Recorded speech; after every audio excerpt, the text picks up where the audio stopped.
Okay, we are back. Also, a little bit of a tragedy happened. Whereas session 10 did not save correctly, so it is a lost session. No one can ever go back and hear that session again. Apologize, but I'm going to do my best real quick to go ahead and give everyone a synopsis because it has been a few weeks since we played. So,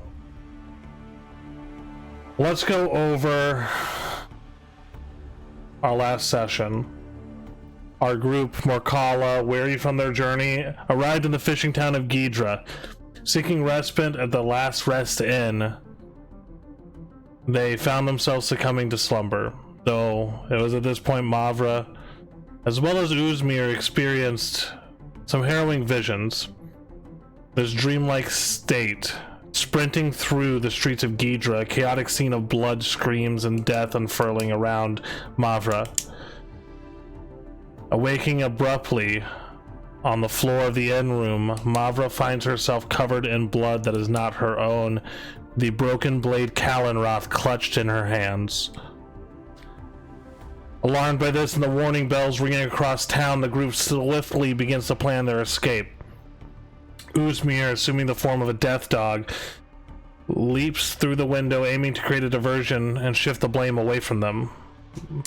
Though, as Uzmir jumps from the adjacent building back into the inn room through the window, a knock interrupts the hurried plans. As the door opens, it is revealed to be Corso, this figure from Riven's past, laden with betrayal. Unexpectedly, as Corso stands at the threshold of your guys' room, he only says, "You lot look like you could use some help." And that is where we concluded our session, with Corso facing Wolfrind in the doorway, no one else currently seeing him, as Wolfrind is the only one in the doorway, and Uzmir mid-jump between two buildings in the alleyway. So, as we pick up, a death dog comes crashing through the window of the inn room. What are you guys doing? Wolfrind, you're standing in the doorway in front of this man. Mavra, you probably recognize the voice as Corso, but I don't know what mental state you are in currently. Riven, you are on the other side of the room currently packing things, so you hear this voice at the door, but it doesn't click immediately of who this is. Before Uzmir comes crashing through the window, I'm just going to say, who the hells are you? Corso Riggs at your service. At this point, I think you've all heard the name Corso Riggs after your breakfast that was paid for you before leaving New Drock. As Mavra explained her meeting with this enigmatic individual known as Corso Riggs. And then a death dog comes crashing through the window. What? Just glass just shatters through the room. What That the dog. seven house? Oh, Uzmir, you take 4 points of slashing damage as you are cut with shattered glass and you jump through a window.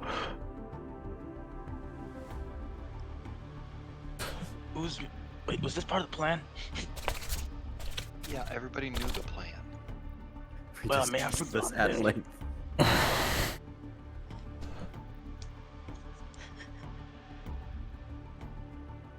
Well, What I are, was scared, right?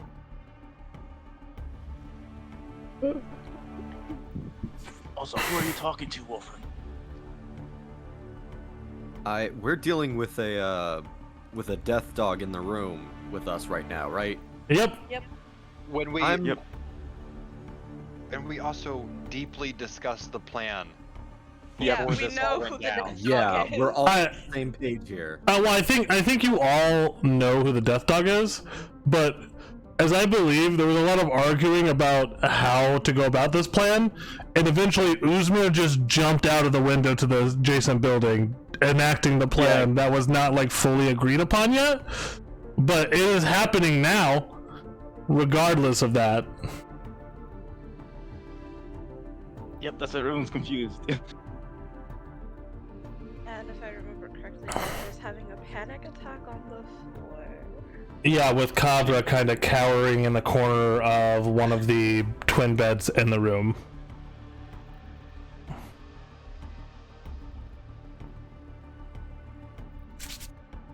I'm just gonna let things happen for now. Alright, Uzmir, where are you going?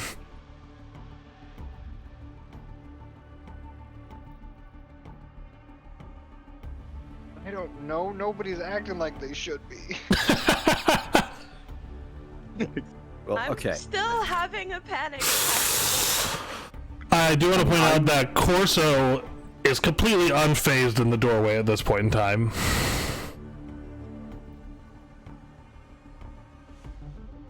I'm sticking to the plan. I'm trying to act surprised about the death dog that came bursting through the window.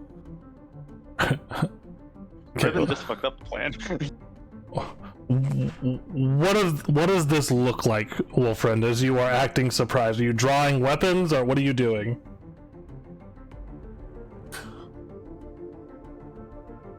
I'm... In the split second this is happening, I'm just looking behind me and saying, what in the seven hells? And I presume that's all I really have time for. Okay. Corso looks across the room, making brief eye contact with Mavra as he can see her from there. He cannot see Riven from where he's at. And then looking at the death dog. Well, it's not the worst plan I probably foresaw happening. He moves to the side, like with an ushering stance, like, are you coming out?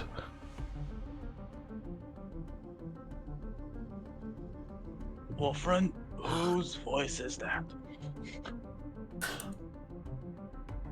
Temporary ally, let's go.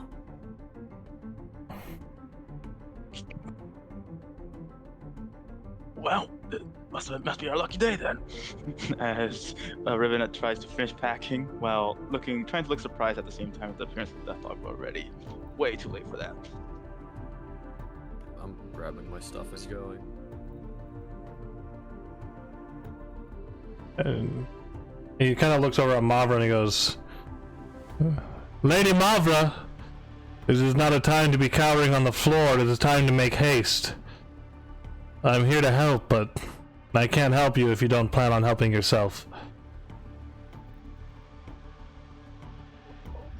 Okay. I'm gonna collect myself off the floor and grab my bow and my bag. Now, well, I hope you don't mind, but your wagon is waiting downstairs. It is currently waiting for you all to, well, skip town. But we ought to make haste before the guards start to catch on. I'm not sure how much evidence you all left at this crime scene across town, but if I could track the blood here, I'm definitely sure many others could.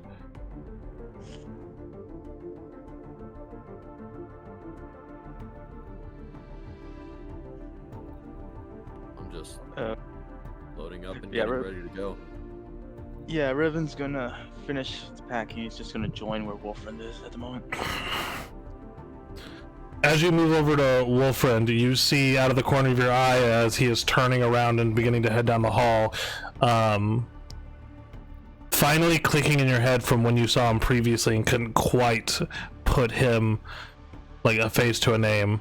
You see Corso Riggs starting to walk down the hall. As soon as he saw Corso Riggs, Riven's just gonna summon his halberd in his hand, and everyone around knows exactly what Riven is like planning on doing, especially in that headspace. I'm going to put my hand on Riven's chest. Riven, there's a time and a place.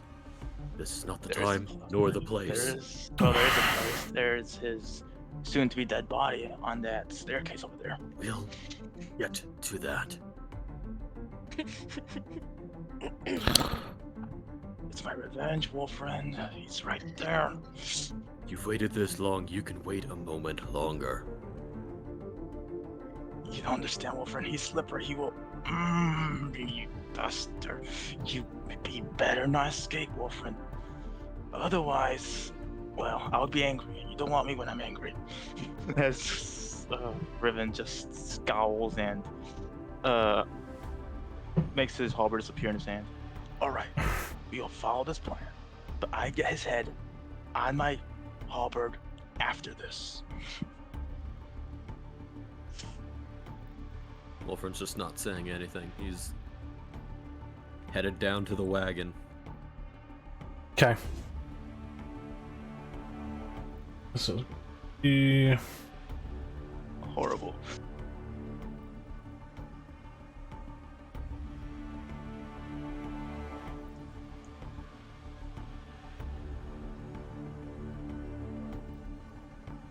Also, Riven's gonna check on Mavra and see how, is she like... Does she still have like... I forgot, did Wolfriend use precipitation on her, right? He prestidigitated most of them. Yeah, I did all I could. right. Alright, just trying to remember. I was going to ask if I could use Riven's cloak to cover up. So no, you're not covered in blood. So that's a no. You cannot use Wolfriend's cloak to cover up.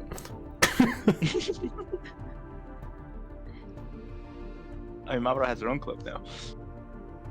I do. Alrighty. Oh, I turned back into my normal self. Oh, okay. Just fucking defeated that nobody followed the plan. Yeah, the amazing plan. It was gonna be so good. And I just start to like, kind of like follow along, like muttering under my breath, like, you guys fucking suck at this. Me too. That was between the three of you. Also, Riven is going to subtly just place his hand on Mavra's shoulder before they go down, and he's gonna be like, "This is just in case of an emergency." And if she accepts the spell, he's gonna cast Spider. Just making sure that I get the name right. Spider Climb. Okay. Third level. Okay.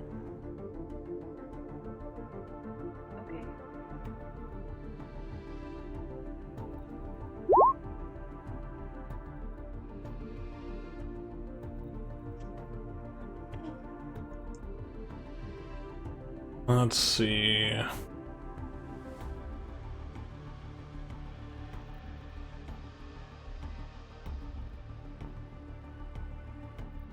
Alright, so you're casting that on Mavra?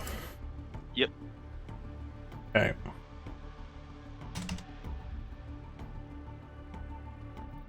So, as you guys are heading out, you guys make your way through, following Corso as he leads you out the back door. You find yourselves in the alleyway where your wagon is already pulled out of the storage area and is ready to go.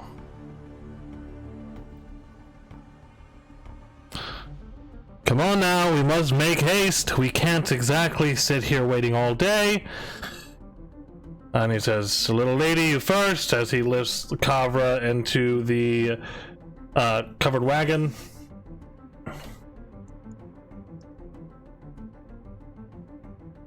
How did you? Oh yeah, I forgot. As Riven just mumbles to himself while still in his disguise that he was gonna use beforehand.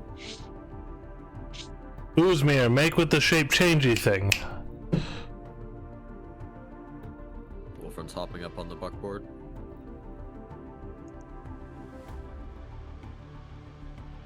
I have inside the Wacom. Go for that. Okay. I'm a fucking bird, I guess. You- Fucking plan.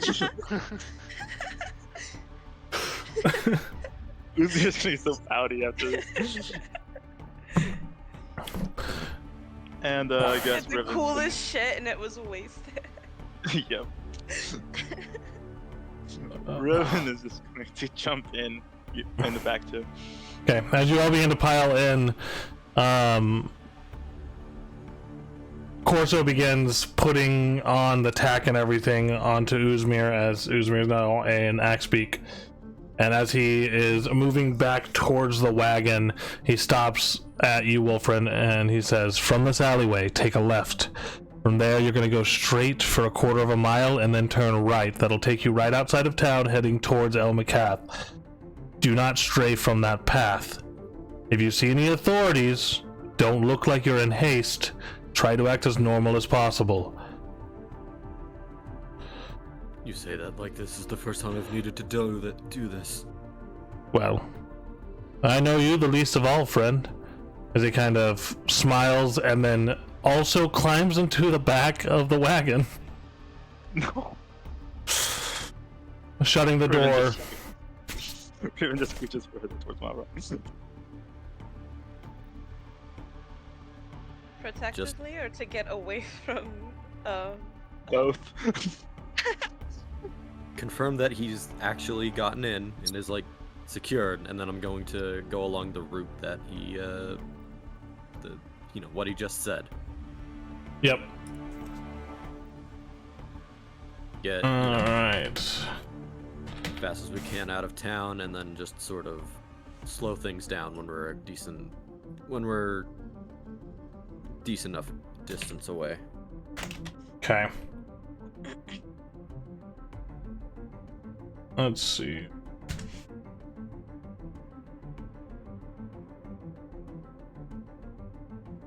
Yeah, so as you begin moving through town trying to guide Uzmir on the path that was given to you by Corso, you see multitudes of guards running throughout the city trying to track down who did this. And as you do, I need you to roll either a performance or a deception check, Wolfriend.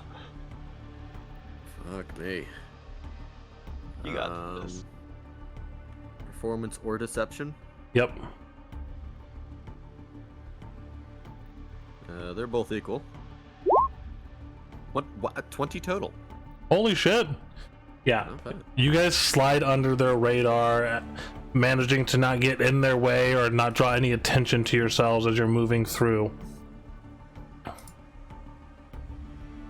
As you do, you guys pass by the crime scene. You see two bodies. It looks like young women, probably early to mid-20s, just gutted. Blood splattered all over the alleyway that they are in. And it looks like some sort of animal attack, like some sort of ruthless creature did this. And as you guys slide past there, you make your last right before you see the northeast northeast gate for the city, heading up along the Gidramir towards El Macath. As you get to the gate, there are a couple of guards. Two young human men. They go, halt, please! I'm sorry, but I must ask, did you see anything strange on your way through town? It seems there was a murder.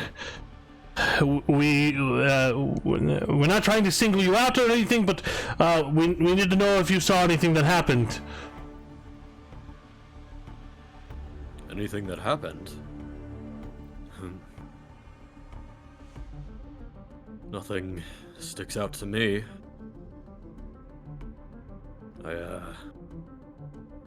Apologize we couldn't be of more help, but...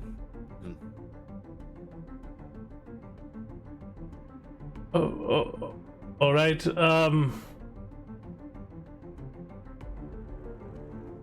Well, I just. Are you sure? I don't want to be the one who let you out of here, and then turns out you're the ones who might have perpetrated the murder. I can only tell you what I know, my friend. And that is... nothing struck me as odd on our way out. When... these murders, when did they happen? Just now? Like, within the last few hours.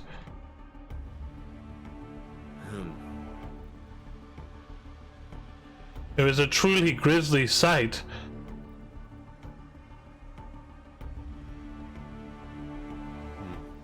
Must not have passed that on our way out.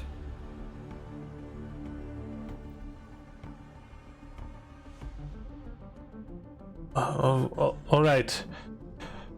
Well, be careful on the road. We don't know where the perpetrator has gone, and if they've already escaped, they might be heading north. Well, best of luck with your investigation. If it's all the same to you, we'll be leaving now. Right, of course. Sorry for keeping you, sir. Just nod and move the cart forward. Yeah, as you move the cart forward, you make it out of the gate and begin heading north on the King's Road. Moving through, this is quite a difference from what you guys have been traveling on. This is a actual stone brick road that has been laid out from Ghidra to Elmacath. This path itself is over 100 miles long from here to Elmacath, and took a couple of years to fully build. So it is quite a sight of actual construction in this day and age. But as your guys' wagon rolls across the stone road, you guys have made it out of Ghidra, seemingly unnoticed.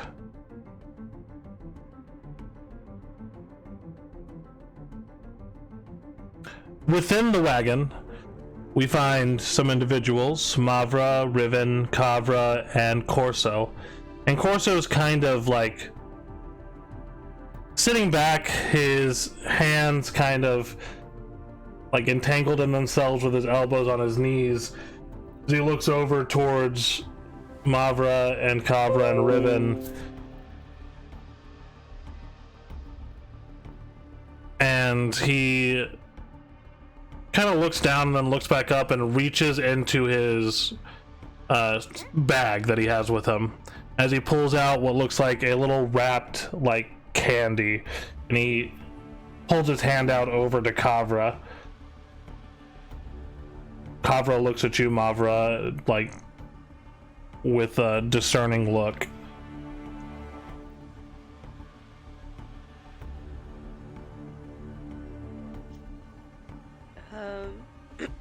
I'm going Riven. to shrug at her because on the one hand, he just saved our ass, but on the other hand, he hurt Riven, so... Yeah. Riven shakes his head. No. Come on, young lady, it won't bite you. It's just some sweets from Umbra. You grew up in Melja, I'm sure you've had them before.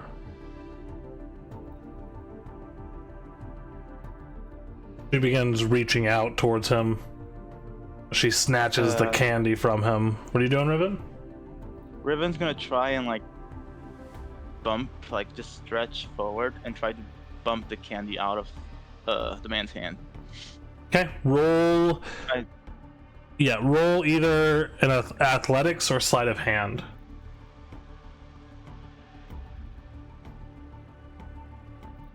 Athletics or sleight of... 'Right.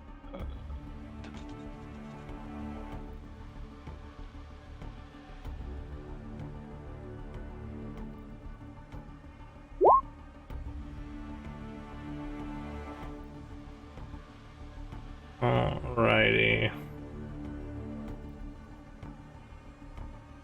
A 14. So we'll do this right here. Let's see. Pull up Corso's stuff.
Alrighty, so he has his sleight of hand.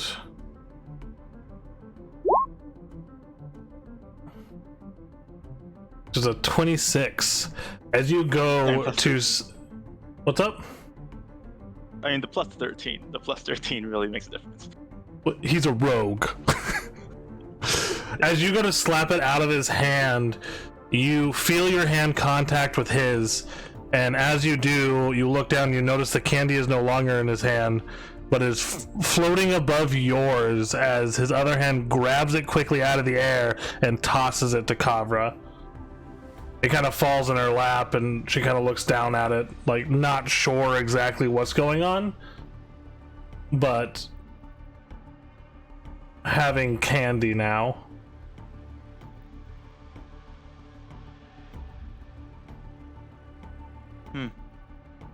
Nice trick.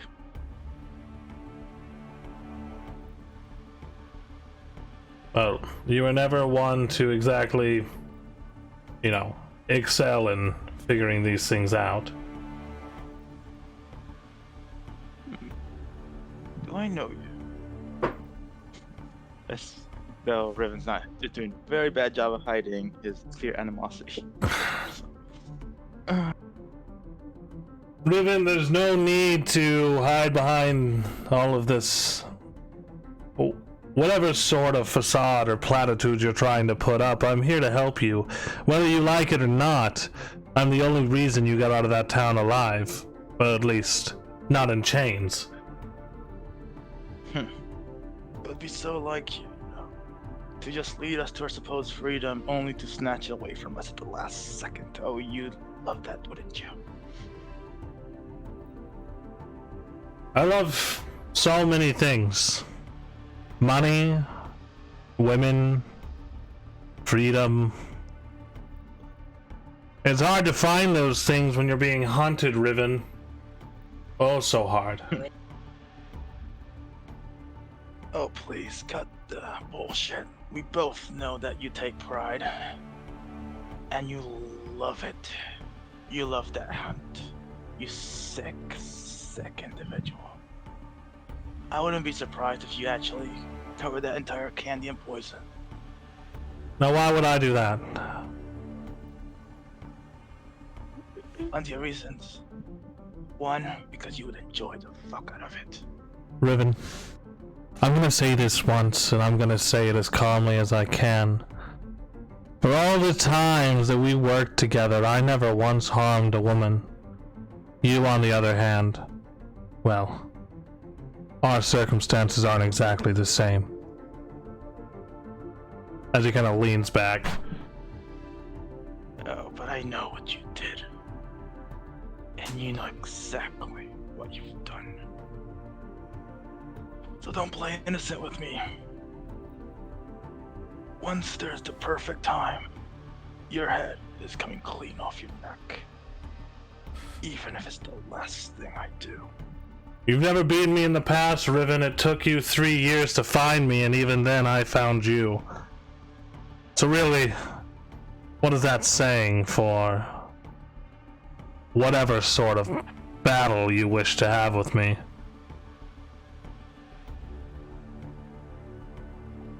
I could lose all the battles possible. But at the end of the day, the one that matters is when you're dead.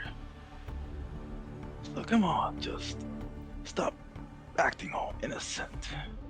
I may be dumb, but I'm not that dumb. Riven, I've followed you town after town, adventure after adventure. Yet for some reason, no matter who you find yourself with, death follows you. At first I thought, okay, I get it. He's cursed. But now I'm starting to think you're just having fun with it. This little ragtag band of heroes or adventurers or whatever you think you've surrounded yourself with, all you've done is brought them misfortune, Riven. And now here I am, having to pull your ass out of the fire because your friends can't do it for you this time. What is Hey. he talking about?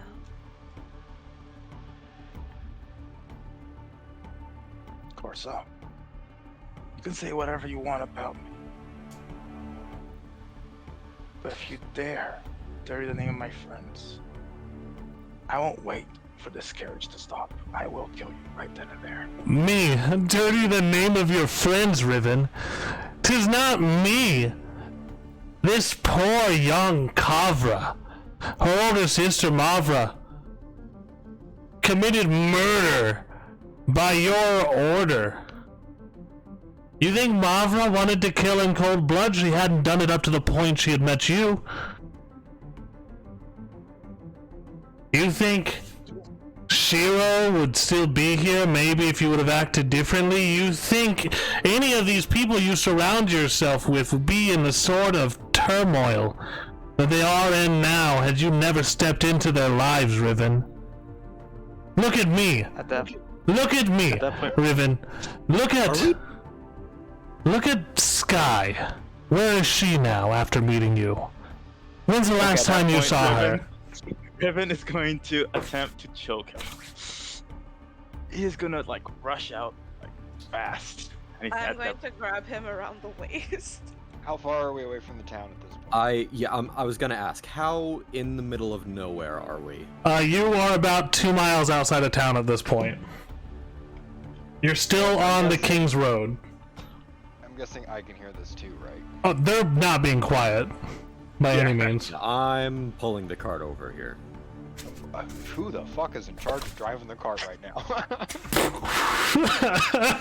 God damn it. True. Valid.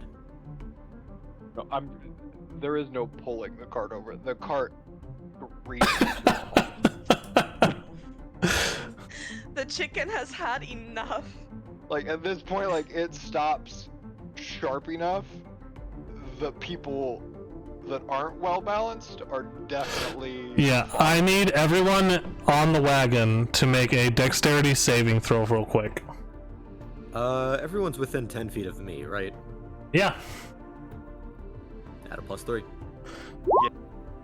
even Corso? Not Corso. Is don't think he needs it. is he not an ally in this situation? No. Remains to Nah. be.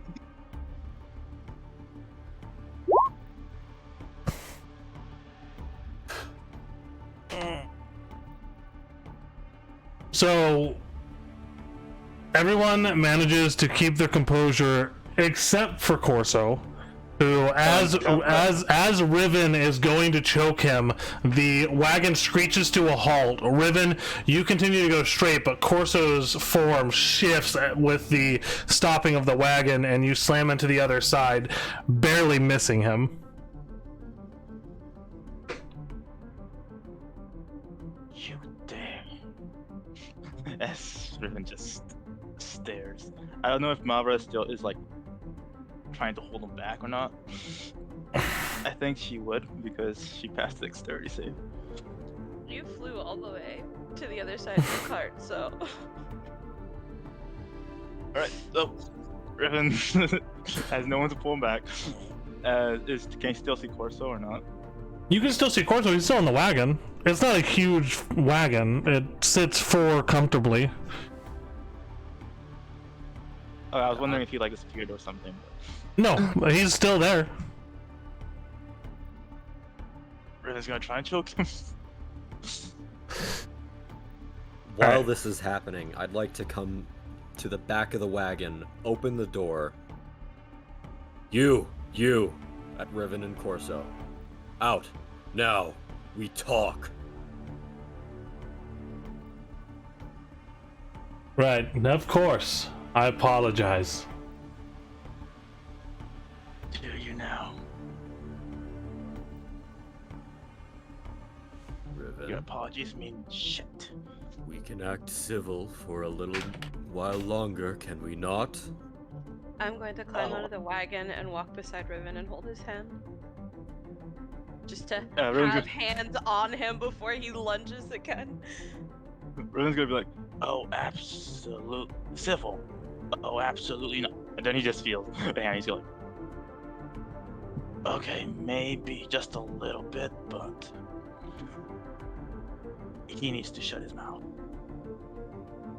We'll all get our turn to talk. Oh, it won't be talking. It'll be my halberd on his neck. Always so dramatic, Riven. Corso steps out of the wagon. Oh, please. That's part of my charm. Something you very well do not have. Alright, if we can all just shut up for a moment. Corso, I've heard a bit about you. Not flattering things by any measure. My first question to you, why help us?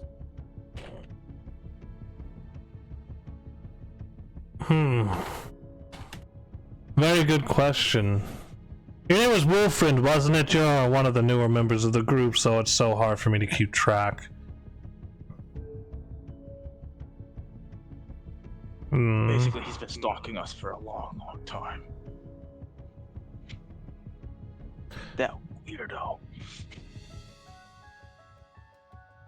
I often find myself...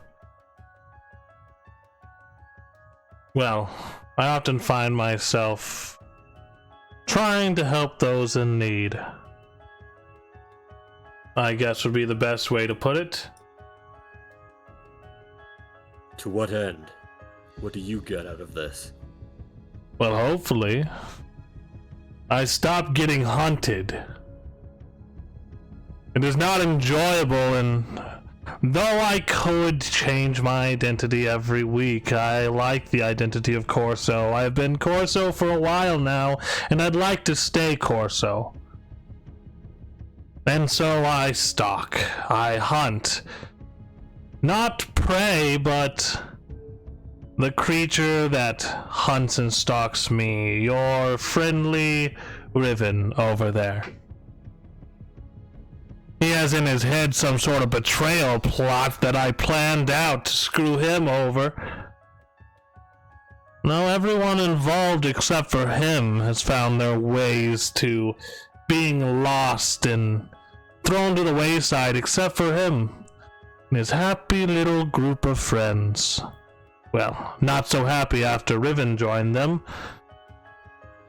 But who can blame them? They didn't know any better. You didn't know any better, Wolfriend. You barely know any of these people. That's enough. You've answered my question. You need not add any more. Oh, but he would No. love to. Riven? Just an angry finger pointed at you. Riven Now, loves. murder, kidnapping, torturing. I've heard I've heard about your crimes. Tell me, is this true? Do you not deny what you are? DM, can you check your personal messages? Yeah.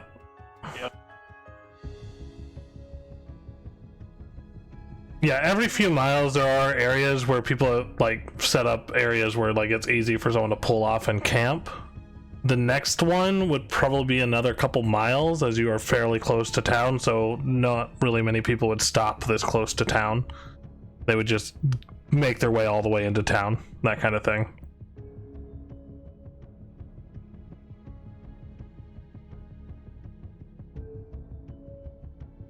Wolfrin, were you asking Riven or were you asking Corso those questions? I was asking Corso. Oh. So you want to know if I murder, if I lie, if I cheat, that sort of thing? Is that what you're really hoping to get out of this conversation?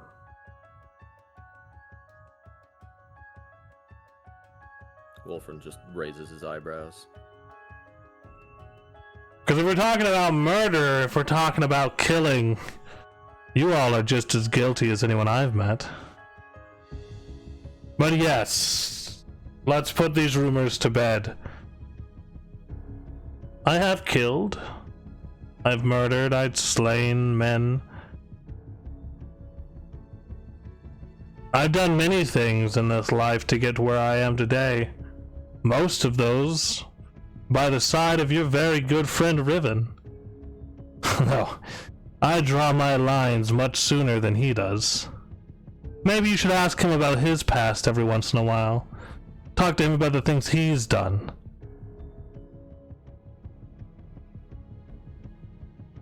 Oh, of course. That you bastard. Why don't Riven, why don't you tell them about Sky? Enough.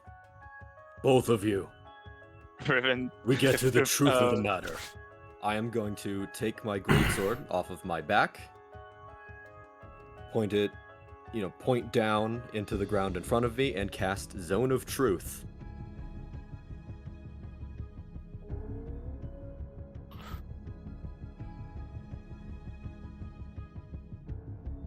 So let's see. Oh, I hate that spell. What saving throw would you like? A charisma saving throw. Yep. Oh boy. Jesus. And I do know if, the spell doesn't take effect on people. Yeah. So.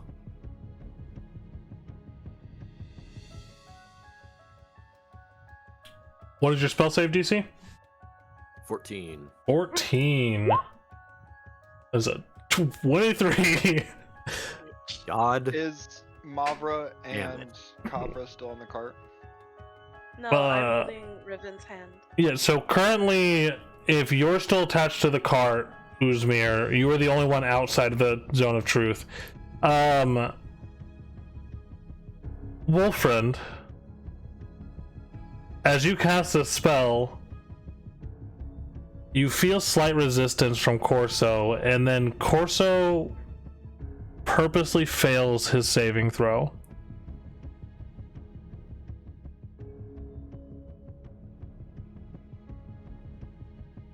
He willingly lets the spell take effect after a moment of resistance.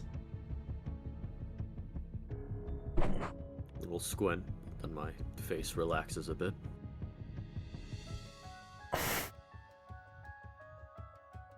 All right. Riven, I need a charisma saving throw from you. Yep. And Mavra, I need a charisma saving throw from you. Unless you guys are going to willingly fail it. I'm going to willingly fail. I don't have anything to hide from anyone. Okay. Riven succeeds, so you are aware that the spell is not affecting Riven currently. Wolfriend. I'm just going to glare at Riven. Riven. Riven just shrugs. Wolfriend.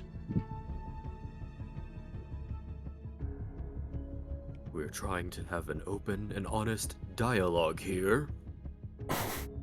An open and honest dialogue with someone that should be dead by now. Riven? We'll get to that. I'm gonna We tug get on to his the hand. truth first. I'm The gonna tug cart- on Riven's hand. Slowly starts to move. You guys' cart is Gone. taking off.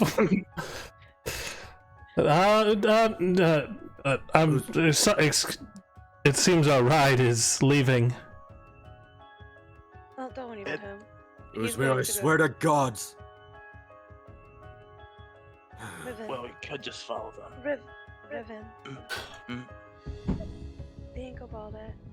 If Corso is open to the zone of truth, but you aren't, it's going to look better for him in Wolfren's eyes, and we still barely know him. Just open yourself up so that way we can get this cleared up faster.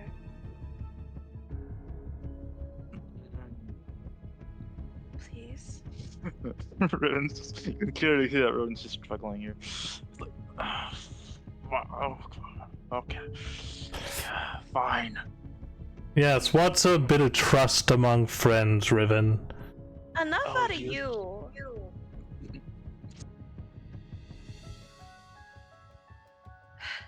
Riven, go ahead. Riven fails the saving throw. Okay. Is Uzmir still like? Yeah, I was. Yes. Oh boy. So Small note. You do not feel a success or failure from Kavra, even though she is within your zone. Wolfriend.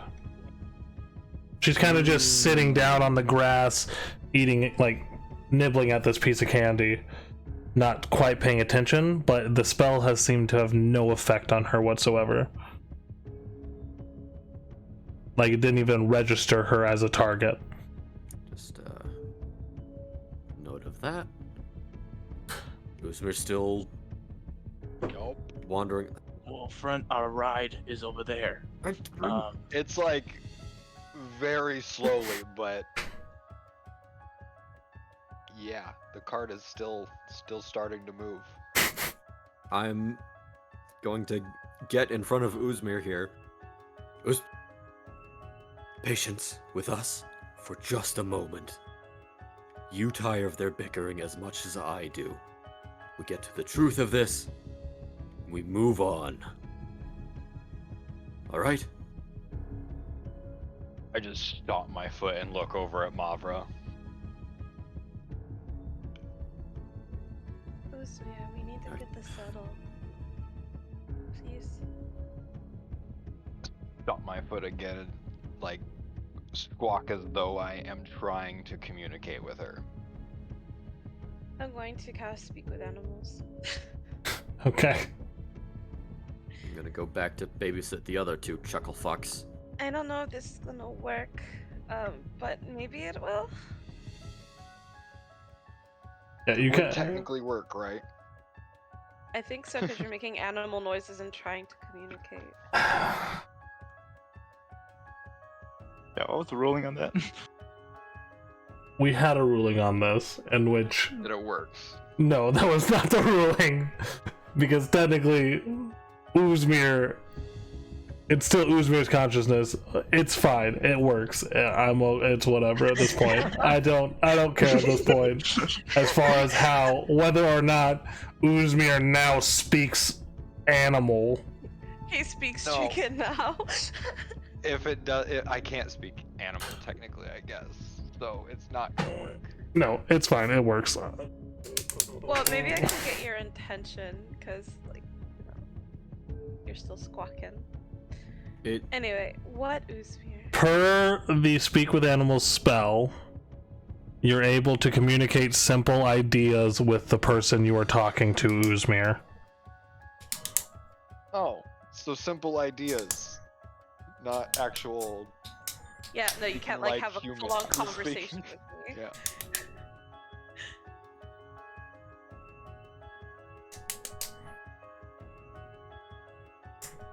Now I don't want to say it because I'm afraid it's not a simple idea.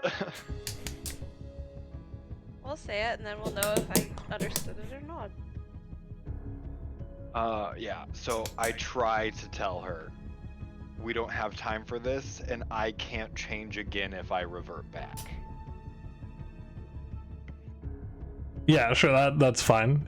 You understand, Mavra, what he's trying to Get tell the you. concept. Yeah. Okay. Alright. Ustamir, 2 minutes. 2 minutes. And if not, then just leave, okay? Clock's ticking. Well, Ustamir didn't say yes or no. Uzmir just is frustrated. Yeah, me too, buddy. Me too. First the plan, now this. Ugh. Okay, so what is going on in the zone of truth? All right.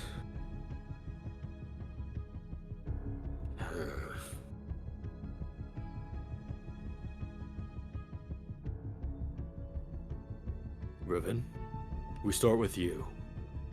Oh, great. Why do you want Corso dead so badly? What happened? So, Riven, the way of the zone of truth works is Yep. until the spell ends, you cannot speak a deliberate lie. So, an affected creature is aware of the spell, so you can avoid answering questions to which you would normally respond with a lie. Such creatures can be evasive in their answers, but as long as it remains within the boundaries of the truth, that's all that matters. You cannot blatantly lie. It has to be truthful adjacent at the very least, if not the actual truth. Or you cannot answer. Riven's too dumb to think of something clever.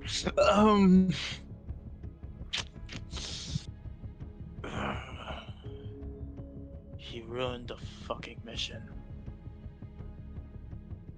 What mission? Be specific.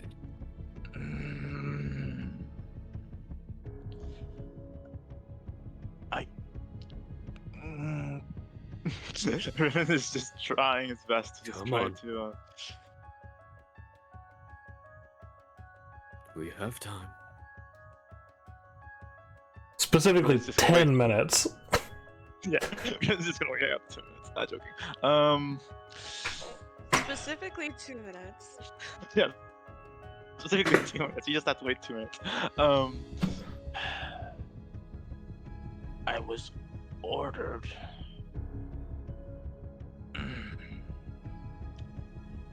to capture someone alive. Corso made sure that didn't happen, and then placed the blame on me.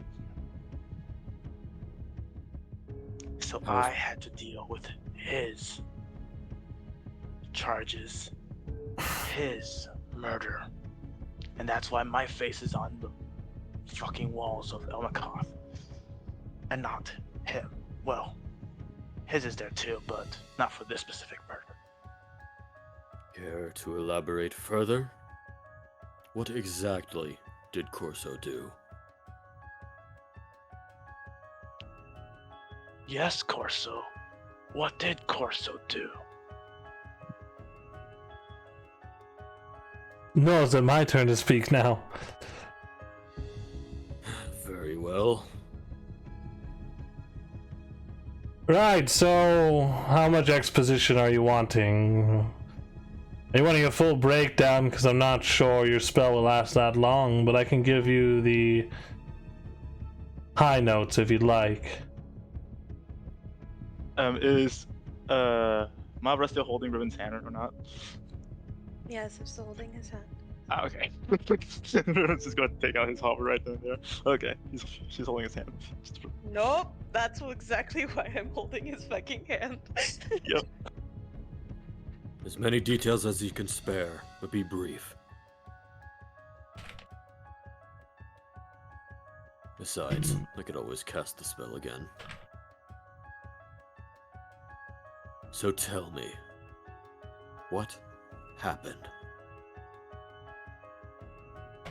Let's see, where to begin?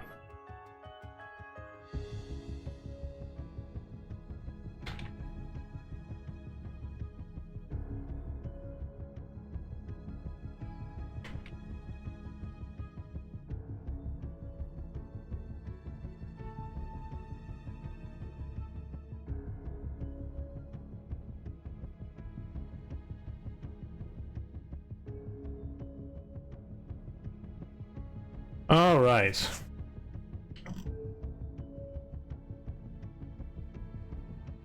A long while ago, say, how long ago, Riven? 3-4 years ago? I guess not that long in the grand scheme of things.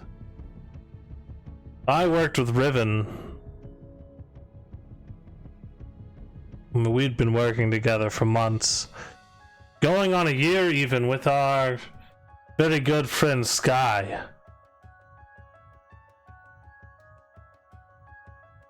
We were paid to find a specific someone and retrieve them, returning them to the person who is paying us to meet whatever end or retribution this person had in mind for them.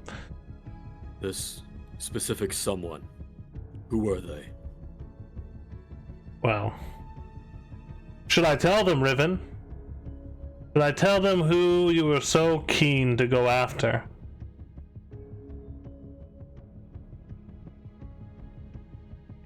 Just tell us. Wolfren, are you sure this spell's Just working? He just called me. He called tell me a friend, us. Wolfren. Fuck it, Corso Till. Very well. There's no going back after you know this, so... Just tell him. Out with it. Come on. Fine then. No need to hide it now, it's already done. There's a noble house within the Empire. I'm sure you're all familiar with the 9 nobles. But... there's one that doesn't always stay on the right side of things.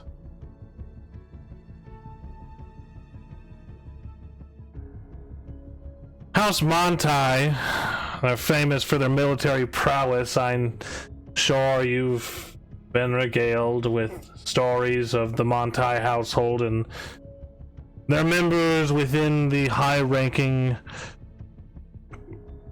vassal guard. But there was a bastard daughter, a girl who ran away from home. Someone that, well, their father also wanted them back. But you don't understand, because the issue was that this girl should not have needed to go back. She was beaten. She was tortured by her stepmother. The woman who ruled her existence because her husband went and slept with some sort of floozy in the red district of the capital. But to Riven, a job is a job. Bring her back alive, they said. Well, mostly in one piece is what I think they said. So we went along with Riven. He was our fearless leader, of course. Riven the brave, Riven the strong, Riven the never wrong. But this girl was feistier than we thought. And when we encountered her, we chased her for a while, following her throughout the countryside, and every time she begged us not to take her back. Said she'd rather die than go back to that family. We finally caught up with her, and in the middle of the countryside, about 40 miles north of Elmacath. We found her in a barn. By the time we got there, it's too late. She had set everything up. Oil across the straw and wood. She lit the place ablaze, but Riven insisted that we go in and grab her. Said we could not leave her. We wouldn't get paid without it. So we did. But Sky, she got badly burned, scarred. We had to get her out of there, but Riven was too persistent, so to end the whole thing, the old debacle, I slit the girl's throat, ended her suffering early. Riven in a rage was, well, let's just say, not so forgiving. So I grabbed Sky and I ran. But the guards, they were already on their way. A fire that large would not escape notice. I pointed them Riven's way. So yes, I may have blamed him for it. But I don't think I'm in the wrong. You killed her. You wanted to take her back to those torturous bastards. You let Sky get burned and scarred. She's never been the same since, Riven. That's enough. Riven. The cart starts to move This again. is true. Alright, everybody back in the cart. 2 minutes Swear is to up. God, Uzmir. We're almost done. Wolfriend, it's an emergency that he keep moving. Can you tell me more than that? I look at her and just shake my head no. We've got to go. You both have a lot to answer for. We can talk in the I'll cart. pick up my great sword. End the Zone of Truth spell. Come on, in you go. Both of you.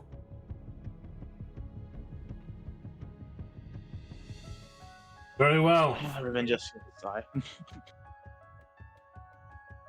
I swear to gods, keep it down back there. And I'll just hop back up on the buckboard. Oh, I'm so gonna kill him. He whispers this out of Wolfriend's earshot. We'll talk later. Everyone loads up. Uzmir, how far are you taking them? Just to the first campsite? We're gonna shoot for the second one. Okay. Get us a little bit further away from the fucking town. We got this. You guys end up going about 12, 15 miles before hitting the second campsite. And there's no one else staying there currently.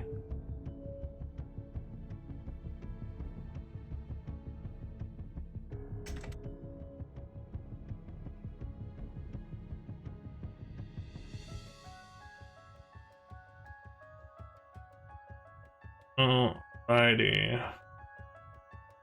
Gonna use this for now. 2 camps. Actually, this one works.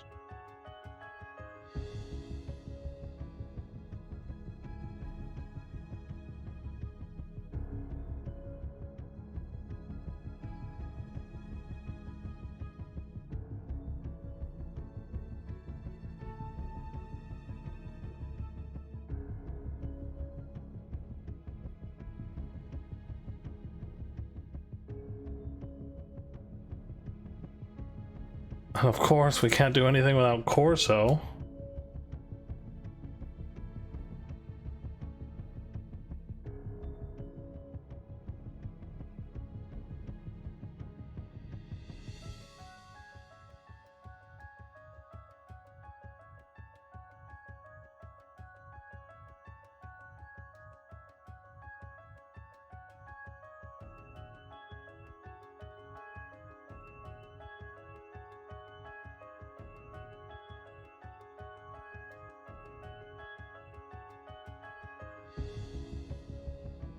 So, as you guys settle down into the camp,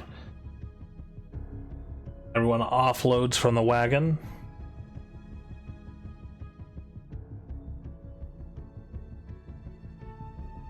Do you shift back to your normal form, Uzmir? Yes. Okay. We stay away from that fucking guy. You stay away from what? I said I stay away from that fucking guy. Corso?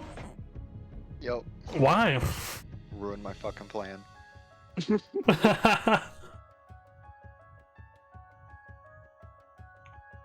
I'm gonna pull Wolfram to the side. Okay. Wolfram?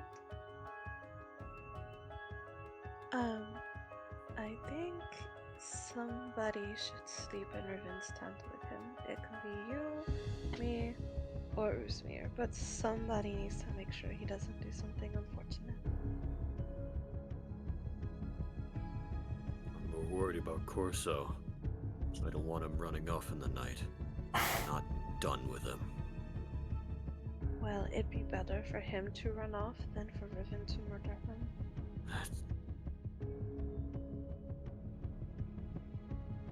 Hey, you all can whisper as much as you want, but you can't get away from my prying ears. So if you're going to talk about me or your friend Riven over there, you might as well just talk openly about it. Will you Wait, mind talk if about we us. do that? Yes, Riven, they're worried about you murdering me in cold blood in my sleep or something. Was I being that obvious? Well, you were never one for subtlety. Actually, I'm something not- I admired about you. Will you stop I'm antagonizing not me? entirely convinced he'd be wrong to, but we'll get to that later. Anyway, Riven, I'm bunking with you. Riven just like, at first he's just like, takes a bit for him to like, put two and two together. He's like, wait, what? And just turns his head like, wait, what?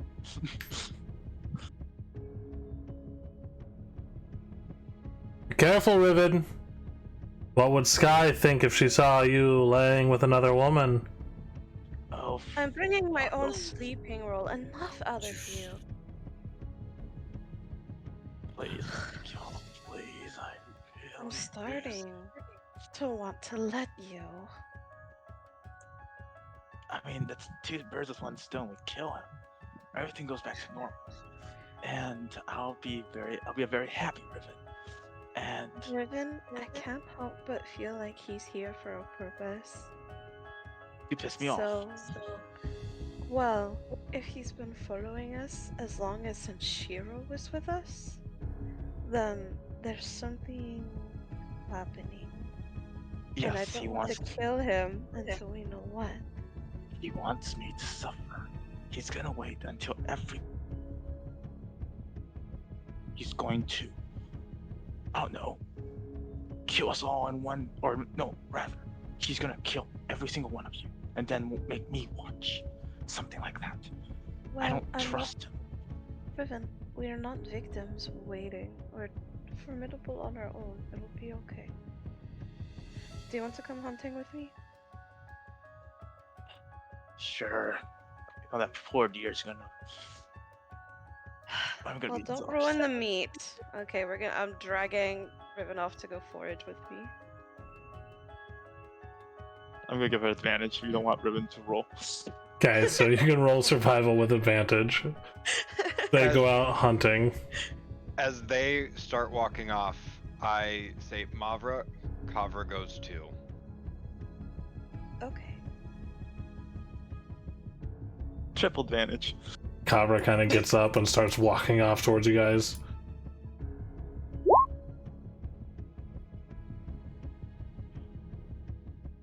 Nice. Alright, you guys are off hunting. So it's just Wolfriend, Uzmir, and good old Corso. Lovely. Lovely. Corso is currently what he looks to have like some sort of fruit that he is using a knife to chop slices off before flicking them into his mouth. Just watching the flames.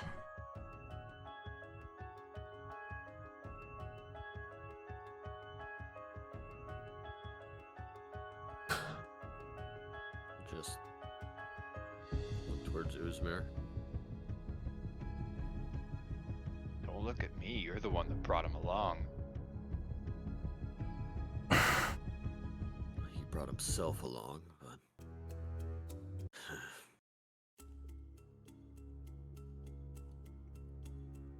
Well, get on with it. I assume you had everyone else leave so you could have some time alone with me. I do want to preface this with, I mean, you're both fairly handsome.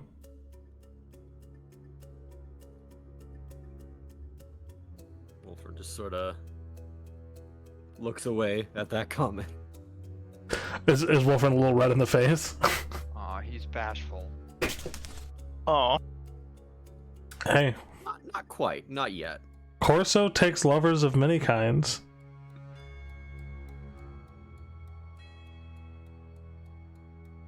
just casually falling for the mass murderer. Look, Riven's no saint. You know this well. I don't believe you're any better. My dear boy, I never said I was a saint. I just said what Riven is vengeful of. It's completely on him, should have nothing to do with me, so why should I be hunted? I know his convictions. Of yours, I'm not so sure.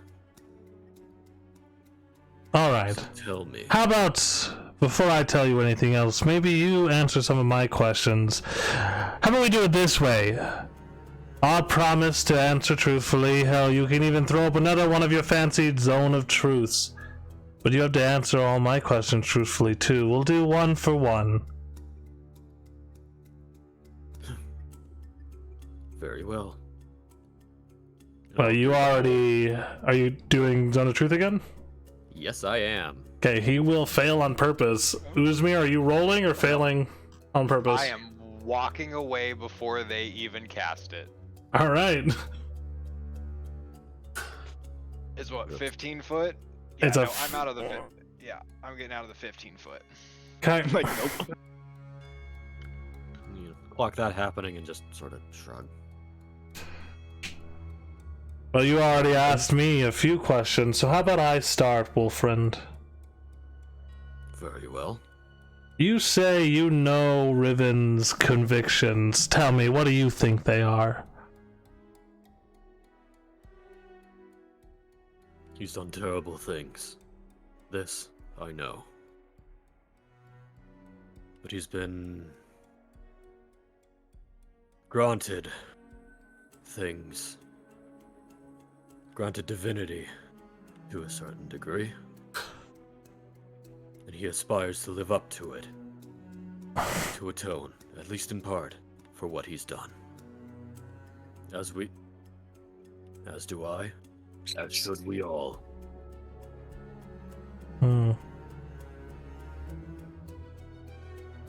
For a divine man, seems strange to egg one of your closest friends to kill a man in cold blood while he's bound in an alleyway. But that aside, your turn to ask a question. Or would you prefer to ask young Uzmir? Oh, calling you young is probably a shade out of the realm of belief, I guess I would say. No. I won't be asking questions yet. Your silver tongue can't egg me on, Corso. Silver tongue, I am but a pauper. No silver here. You've done terrible things. This much is plain. Do you feel any remorse, any sorrow, any desire to make things right?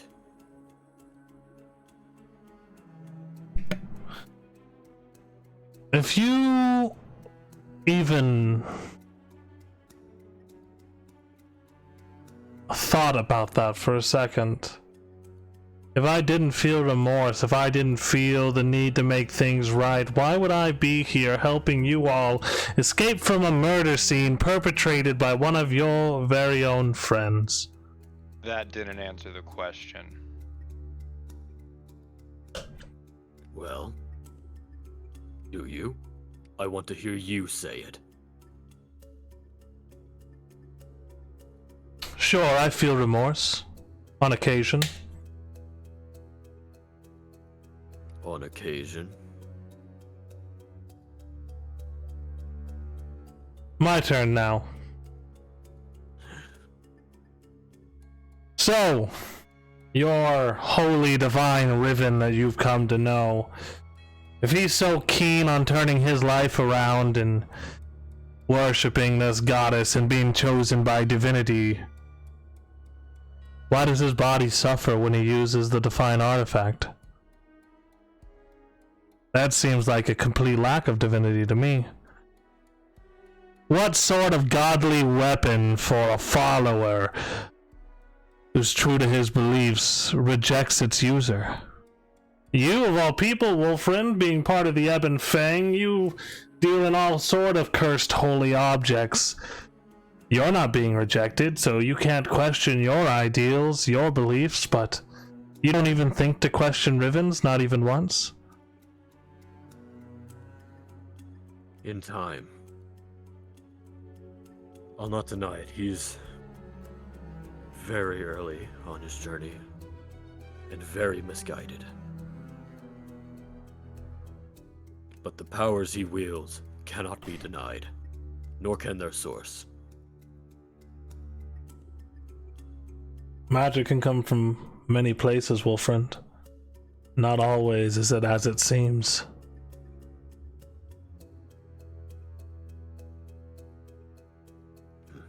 As he says that, you see like a flicker of purplish flames race through the, like his fingers, like almost like he's flipping a coin between his fingers. Can I make some sort of check to like figure out what that is exactly? Sure. Roll a Arcana check. Uzmir, you can roll Arcana as well. Yeah. If you'd like.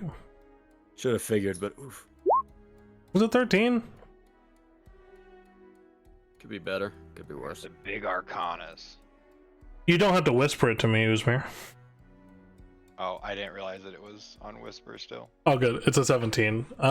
Anyway, you both recognize this because you've seen this spell before often. This is what looks like a partial Eldritch Blast, almost like an Eldritch Blast that wasn't actually released, but more manipulated among like himself rather than actually throwing it out.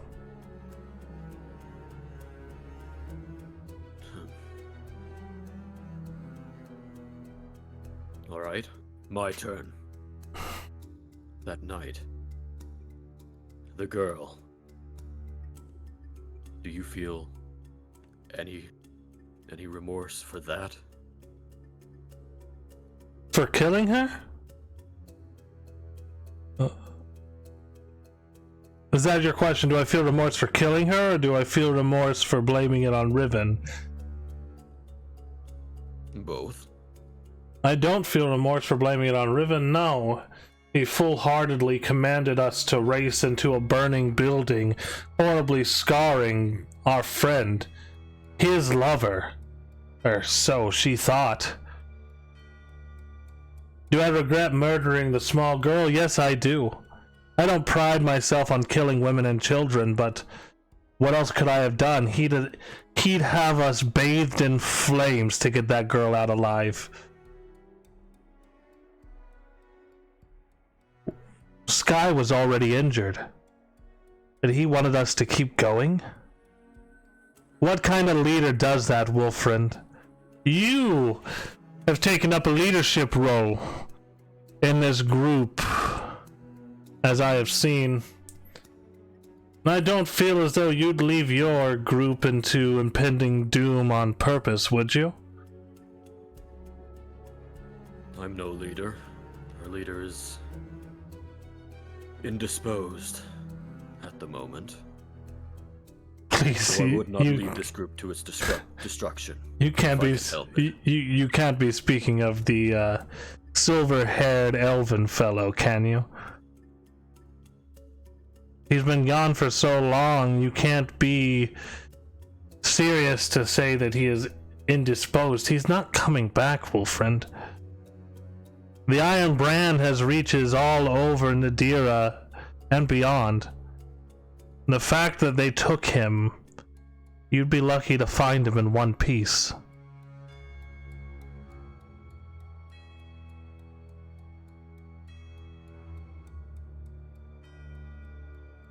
He's out there. He has to be. Now, my turn.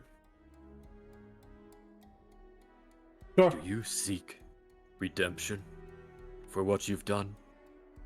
Seek to make things right in whatever way you can while you still walk this earth? I seek to free myself from the burdens that have been thrust upon me. Do I seek redemption for the way of life I have been thrust into? No. In the words of your very holy Night Mother, fate is weaved in mysterious ways, and sadly my fate has been weaved through this world and beyond. As a thief, a beggar, a liar, a murderer, and a cheat. And yet we have free will. And not once has it occurred to you to change your lot. To change yourself for the better. To give rather than to take. I give all the time. I gave you all your freedom from the town guard in Ghidra. I gave you all free breakfast in New Drock. I give my money to... well, not all my money, but portions of it to orphanages.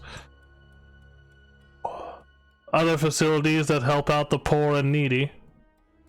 Not so much that I... well... that I draw myself too short, but I'd like to think myself a philanthropist.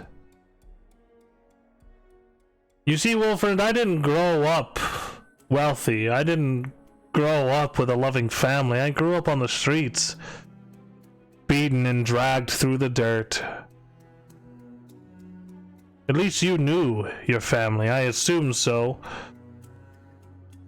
You are the most... You unknown know about nothing this group. of my family.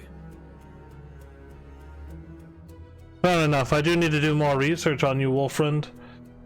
But I didn't come to be this way just out of nowhere. It was ingrained. It was beaten into me. So why change now? Doesn't seem to really helpful for me to change my ways now. I already have this set of skills. I might as well profit from it.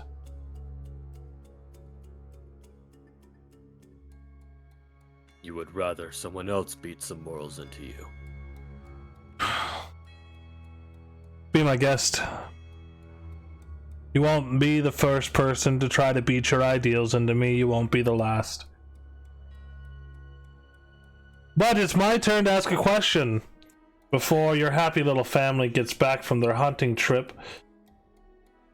You ever stop to ask yourself, in Riven's line of work, how he knows so much about the Iron Brand? You ever stop to think about who he might have worked for prior to being with you? You ever stop to wonder exactly what he's done in his past? That would have brought him to the point where he is now?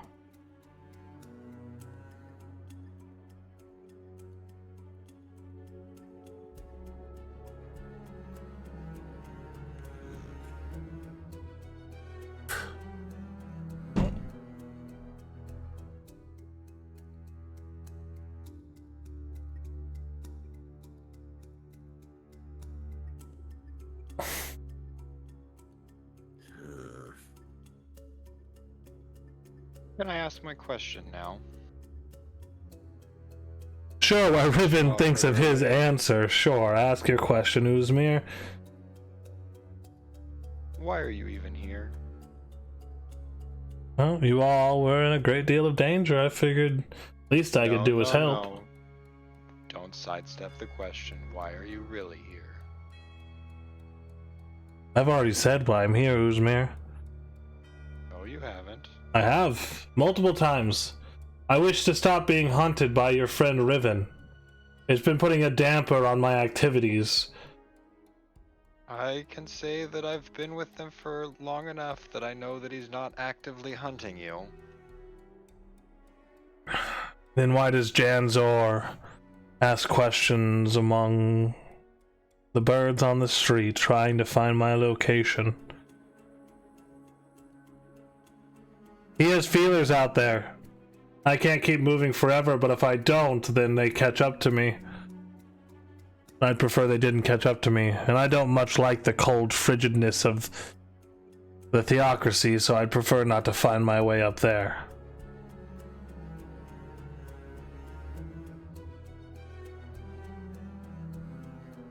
So you're here because you want Riven to stop hunting you. Correct. Yet, you come here, egg him on, piss him off to where he wants to kill you, and you expect me to believe you want him to stop? Well, Uzmir. If he were to kill me, he'd stop hunting me. If you want death, then that is completely different. Tis not death I want, but Riven's not a smart man. The perceived death could be useful for my gain.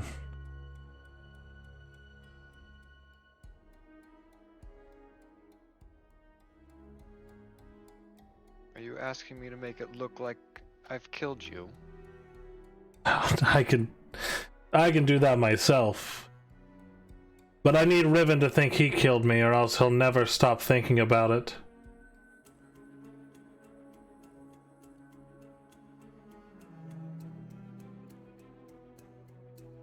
I like the name and face of Corso Riggs, but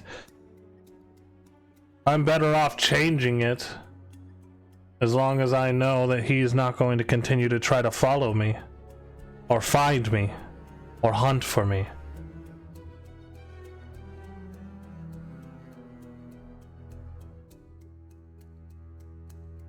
Interesting.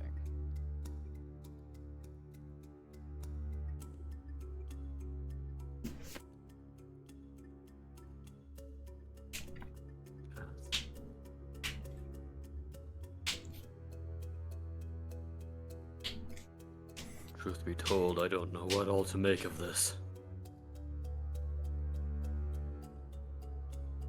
Truth be told, neither do I, Wolfriend.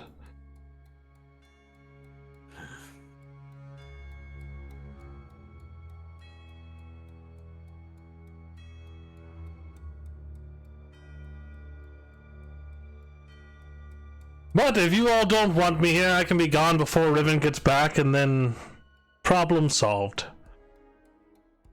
For you, at least. no. Not quite for me. I think we can both Far come from to an problem agreement solved. here.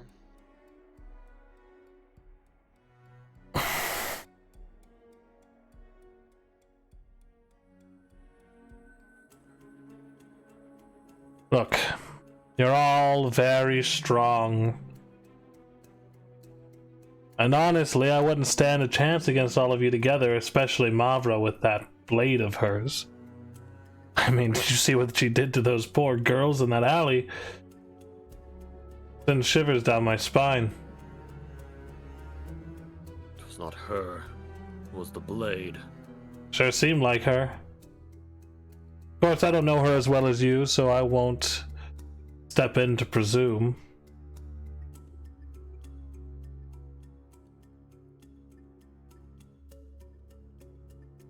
And honestly, now that I've gotten a closer look at Riven, doesn't look like he's long for this world if he keeps using that halberd, so maybe I don't have to worry about it so much after all.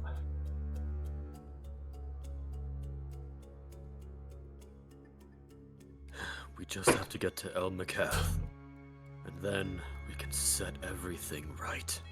You think so? I know so.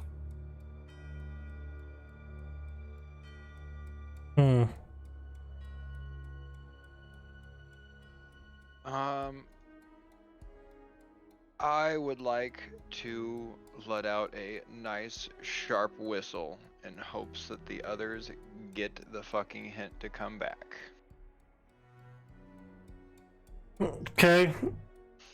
Can I have Mavra and Riven roll perception checks?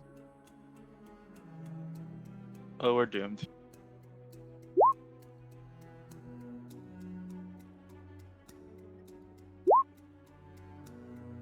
Mavra, you hear a sharp whistle coming from the direction of camp. I think something's wrong. Something's wrong. I heard the whistle. A whistle. Oh, alright, I Gear, trust let's you. go. Alright, I'm picking. And Riven picks up the gear and places it on his like on his back. Come on. You guys turn around. Currently, Kavra is wrestling with what looks like a pigeon of some sort. Cover is I think she grabbed eggs. Kavra, cover the eggs and run. And at this point, I also look at Wolfriend and say, I need you to just trust me. Very well. I'll pick up my greatsword and end my Zone of Truth spell. Right, well, I'm gonna go take a leak. No. You stay here. I'm just going to the other side of the cart, Uzmir.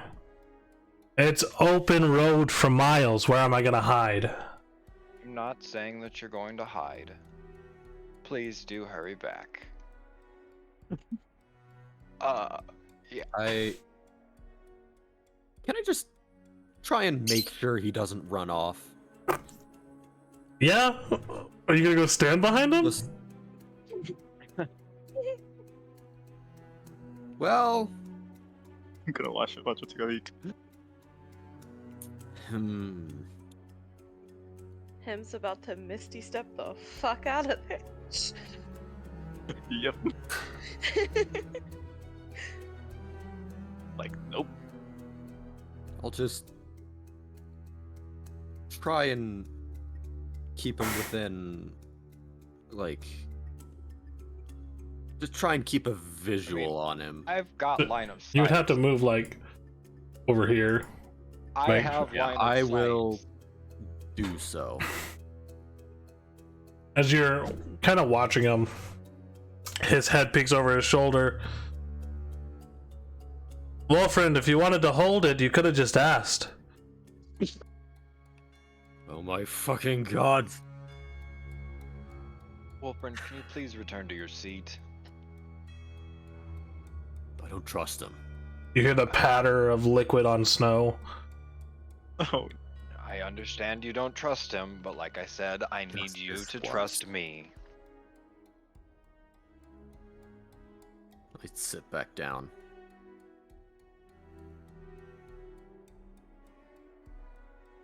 He comes walking back around the wagon. About this time, here, this layer. You three return with some rabbit, some pigeon eggs of some sort. Kavra's face is all scratched up from being attacked by a few of them. As I see them walking up, I look over and I look at Corso to see if he is looking at me or can tell what I'm doing. Well, he heard your whistle. Yeah, I know.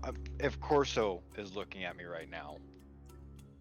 Oh, Corso seems to be just staring at the fire. Yeah, so I'm in his peripheral. Yeah. I kind of give him a little wink. I heard a whistle. What happened? You Is give- everything okay? Corso a wink? Yep. Hoping that he smells what I'm stepping in after I do it. He just kind of smirks and then winks back and then turns to Wolfriend and also winks kind of seductively at Wolfriend. Oh no. Mavra, Yeah?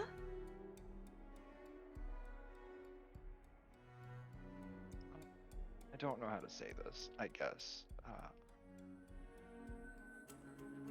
Just don't do anything rash. What do you? I'm gonna take a step forward and I'm gonna cast my wide webbing on Wolfriend and hoping that he's trusting me. And try to basically restrain Wolfriend with the wide webbing spell.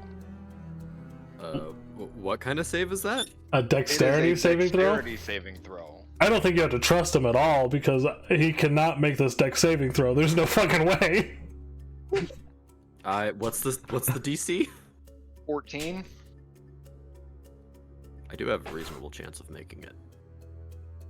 You either try to make it or you choose to fail.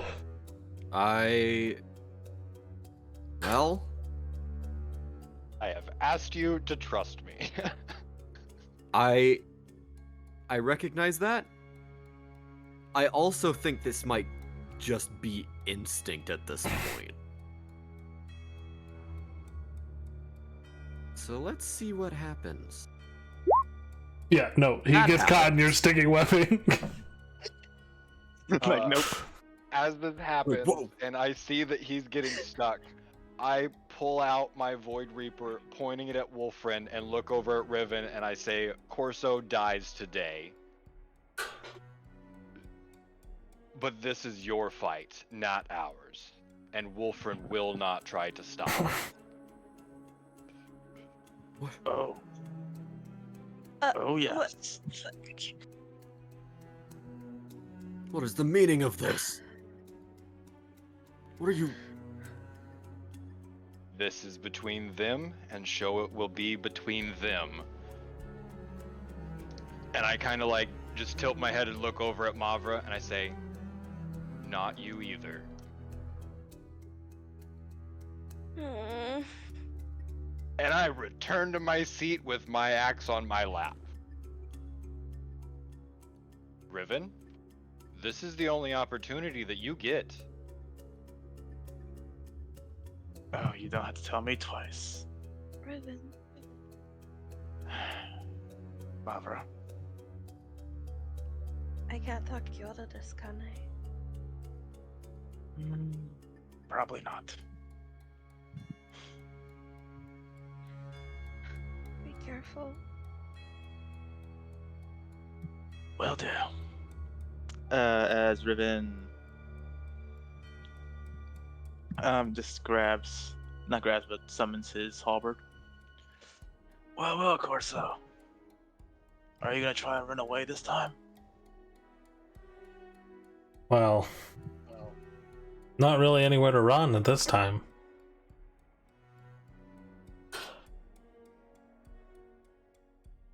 Funny. Some sort of hero you are. Killing her without even giving her a choice. I tried to take away that choice, but I didn't end it there like you did. So come now, Corso. Let me just kill you and be done with it. I'm not gonna use. Is it possible for Riven to use an action at this point? No, I need you to roll initiative. Okay.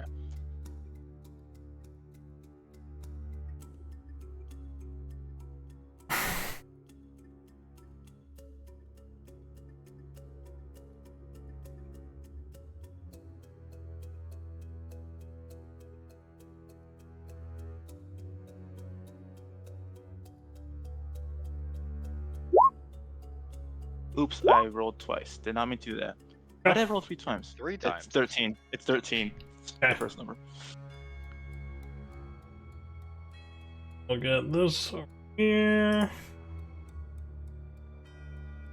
Yeah, of course. I think Corso has like incredible agility, so should probably go first. Now,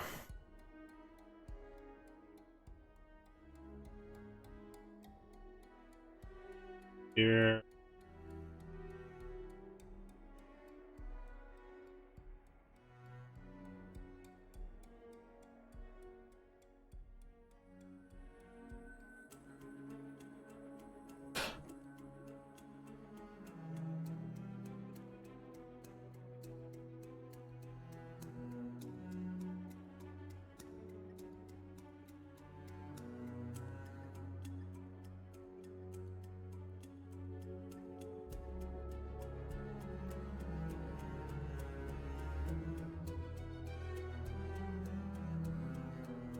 Um.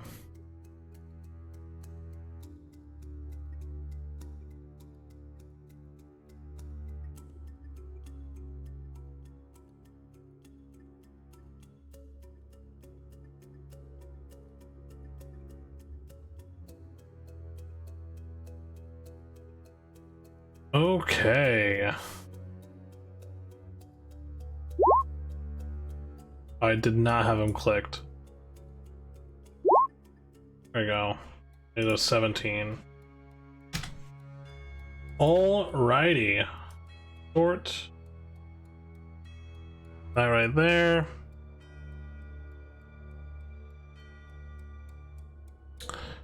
And we will to this.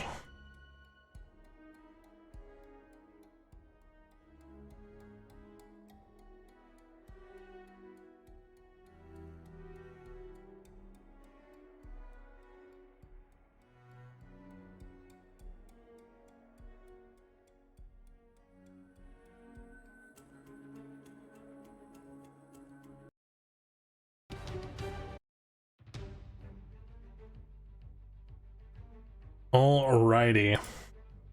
So, out the gate, Corso is going to cast Hex.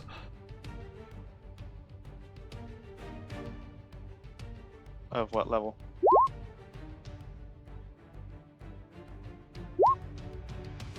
Well, I want to show the spell description. It is at fucking third level, I believe is what he's at right now. I'll tell you for sure in just a moment.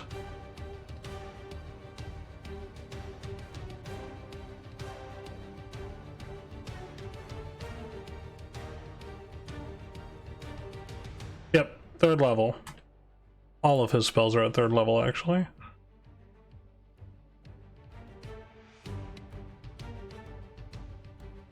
So, as he casts Hex,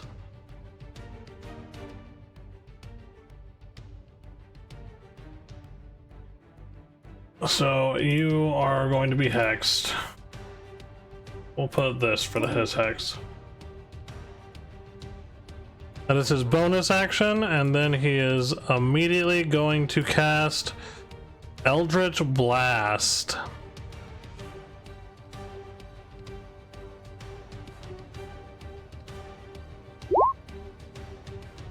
That is an 11. I do not think that hits you. That misses. Why is it not calculating damage for this?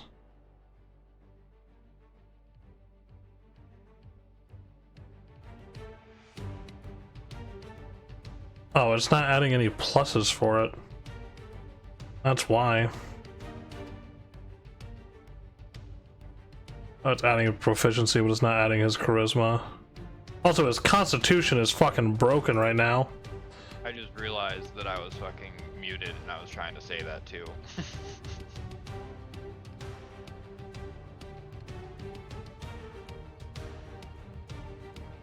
Is a spell. Is plus his charisma modifier.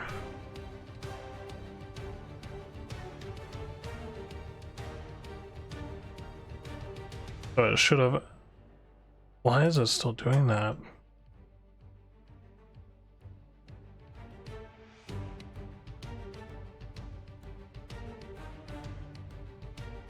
A second. Troubleshoot real quick.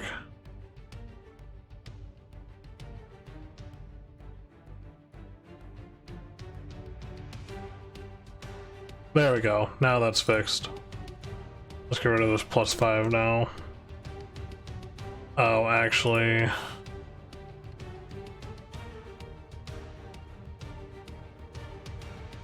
There we go. That would have done it.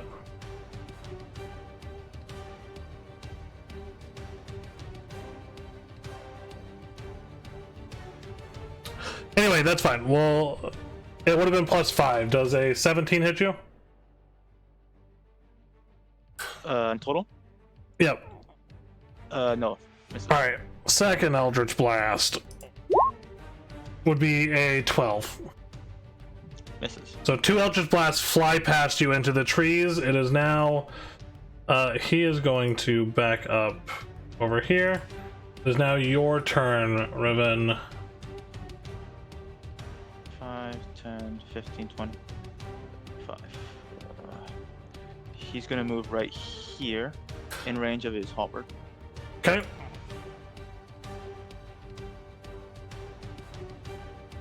Also, what's the range of Eldritch Blast before it becomes disadvantage? I believe it is... Like, are you talking close range? Yeah, close range. So, Within 5 feet. all right. So if he shot at him with Eldritch Blast, it would be normal. Yeah. Okay.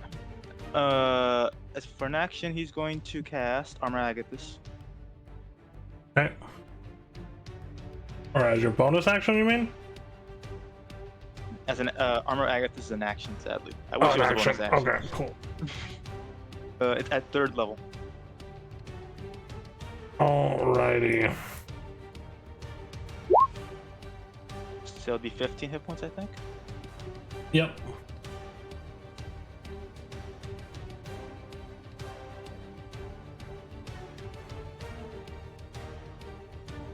Riven's is gonna be like, I waited a long time for this. And as a bonus action, he's gonna cast Hexblade's Curse. Okay.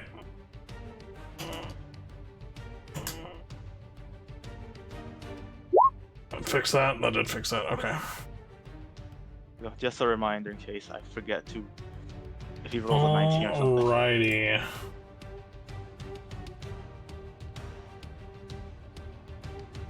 Oh, like if you roll a 19? Yep. Yeah. Which is what we found out last time during the fight with Wolf. Right. This will be your Hexblade's Curse. Is that all you're doing? Yep, that's all I can do. Alrighty.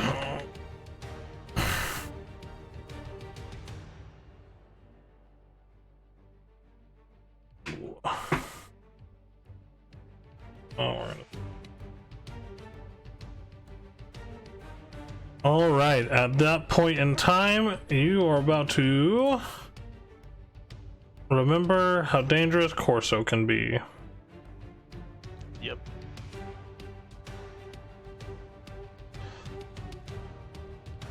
As a bonus action,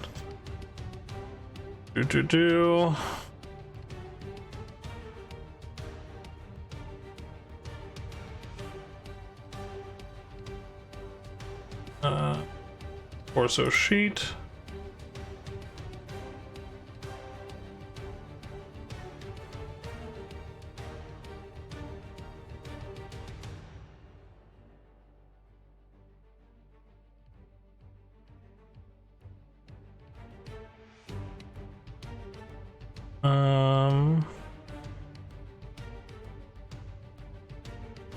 Yep.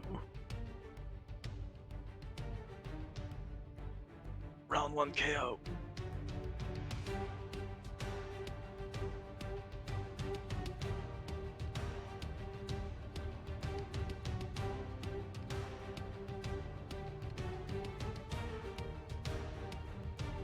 Sure here.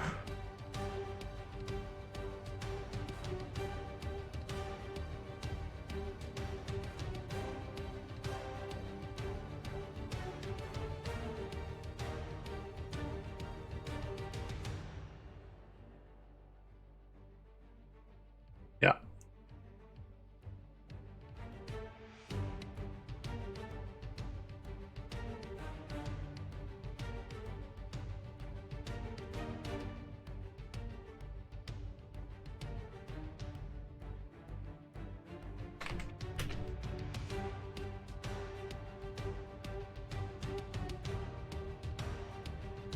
As a bonus action, he is going to cast Hexblade's Curse on you. Ooh, Battle of Hexblade's Curse. Then he is going to see here.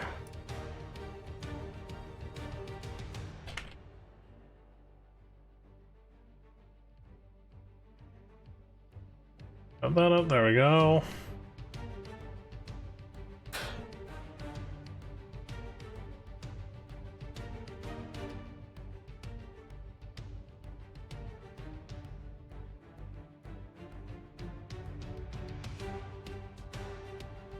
Alrighty.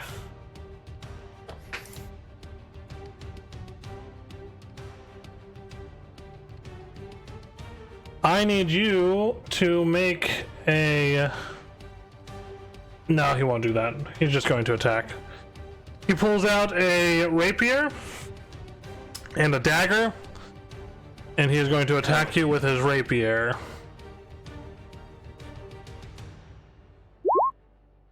Is it 15? That misses. Alrighty. And that'll be the end of his turn. Riven, it is your turn.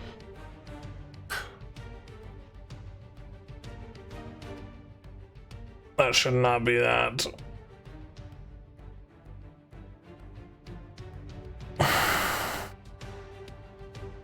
Riven's going to be like, come on, Corso. Do you really want me to just kill you this easily? As he attacks twice. Okay. 14 misses. Misses.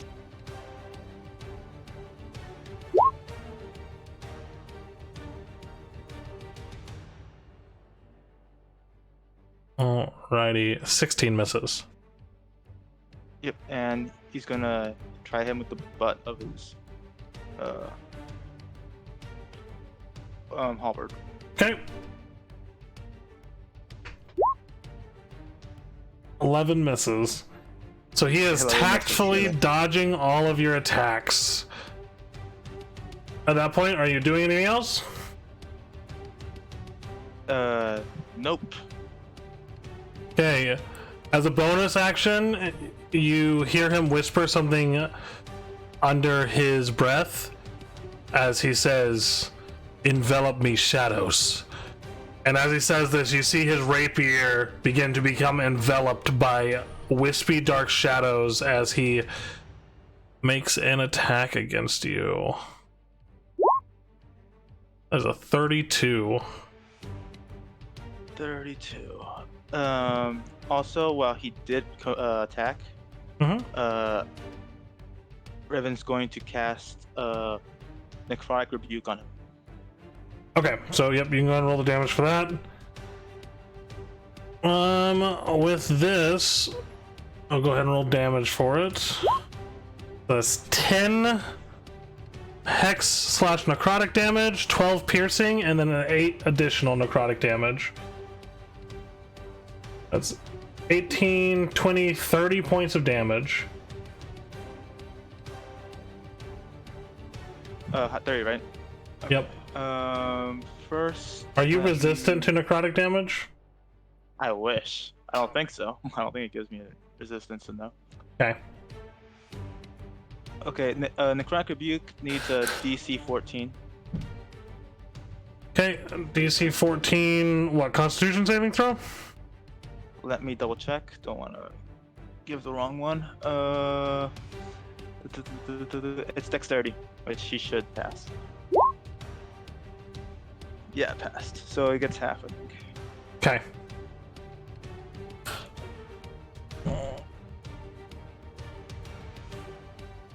Is my thing loading? Oh no, never mind. It's there. Just need to do the level 1. So 17 points of damage. Or it'd be Yep, 13 reduced to and- 6, and then plus 4, so it's 10 points of damage. Yep, plus the 15 of the ice. The Yep. armor eye with this stat. Alright, You know so what it has now. it's minus 25. That fucking hurt. Alrighty, and then he will attempt to smack you with his dagger. That's a 21. It does hit. Alright, I need you to make a DC 15 Constitution saving throw.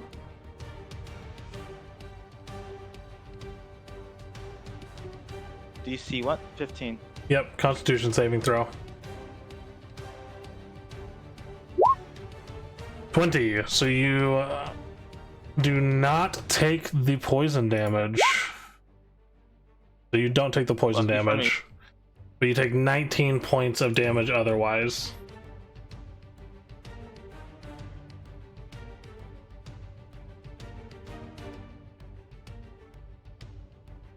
So you are down by 49.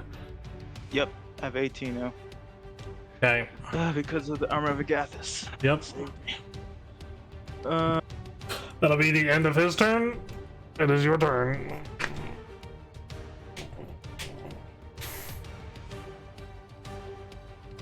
Riven just spits out. Oh, let me make sure on this real quick. Spells. Okay, no, that is not concentration. Cool. No, it is concentration. So he needs to roll a Constitution saving throw real quick. Versus... You did 25, so he has to beat a 12. It just barely got it. But it maintains Hex. Alright, now it's your turn. There's not much I can really do at the moment. Riven's just getting frustrated because he forgot how good Corso is. He goes, "You bastard!" And he just again tries the same tactic of attacking, mostly with just pure fury.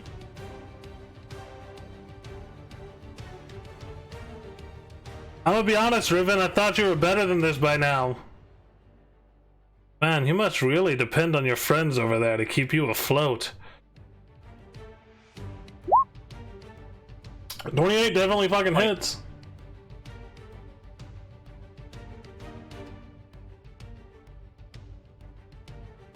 Oh, that's a 19. That's a crit. Alright, so that's a crit.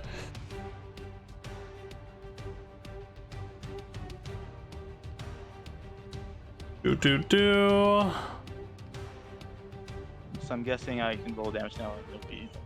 Yep, you can roll damage. And make sure everything's on. Fate sacrifice is not on. Hexblade's curse. There we go. He's going to use Uncanny Dodge to take half damage, so you won't double it for the crit. Okay.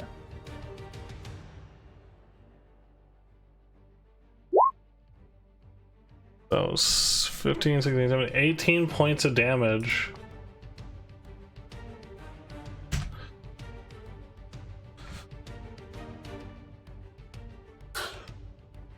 Next attack?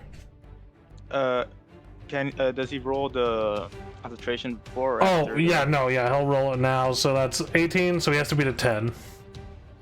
So let's see. Please fail. Nope. The 17. He only has a +3 to his Constitution saving throw, so it's not like it's a super high chance that he'll succeed, but 11 does Miss. not hit. You gonna hit with the butt of the halberd? Yeah, that's the only thing he can really do. Wait. Yeah. 24. 24 hits. 18. Why? One more. Okay. And so it'll be 7. 7 points of damage. He still has to roll a Constitution saving throw versus 10. Please. Otherwise, Riven's going down. Alright. The 17. Uzmir, we've got to stop this. Uzmir would like to roll initiative. Really? Yep. Yeah, I'd like to also step in at this point. if I We can. all roll an initiative. Alright. Uzmir, you can go ahead and roll initiative. And Wolfram, are you rolling? Yes, I am. Damn. I really need an initiative bonus. Oh, I gotta find something for it. All right, so first up, we will have Corso going. Corso's gonna do a couple things here.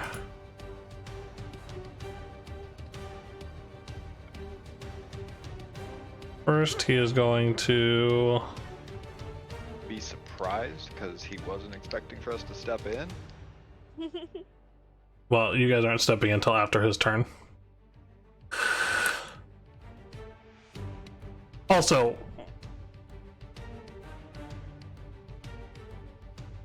he does have a passive perception of 25, so it's not like you guys are like secretly coming in outside of his perception.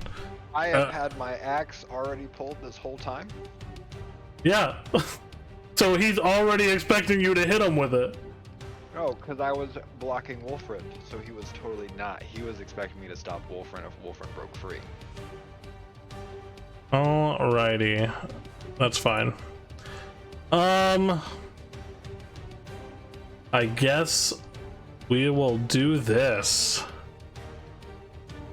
He is going to use his bonus action to disengage. Then he will use his action to cast Darkness. At that point, here, Should have waited till after his turn to say so, because you wouldn't have done any of this. no, he's getting pretty low on health. This is already his plan. Don't you worry.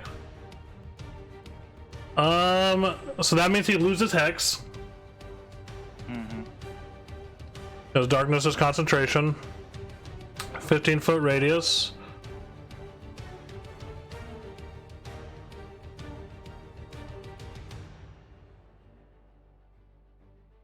Right there.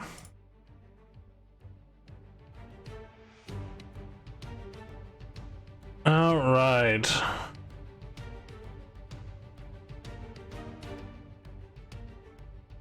And that will be the end of his turn. Mavra, your turn. You see this radius of inky darkness begin to explode from the area between Riven and Corso. As it expands out, it obscures both of them. You cannot see into the radius of darkness. So you are at disadvantage to hit anything within it.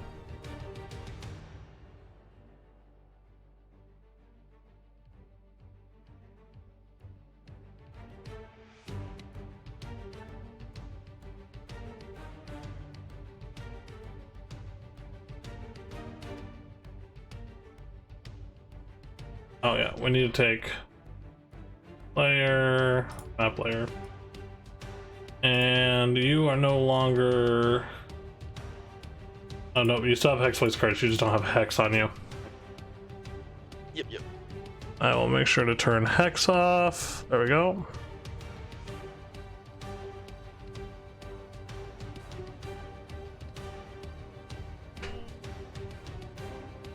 What are you doing, Mavra? Hold on 1 second. Trying not to kill Riven.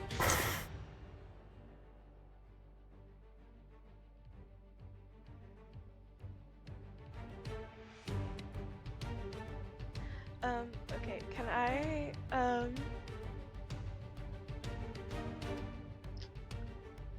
can I move to like where I last saw Riven? Yeah? Okay. Just like I know where he is. Now you can't see anything. Okay.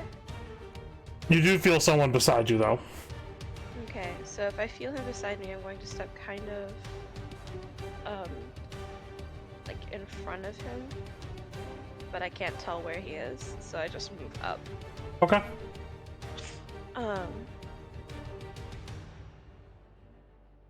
And then, I would like to use my bonus action to rage, Okay.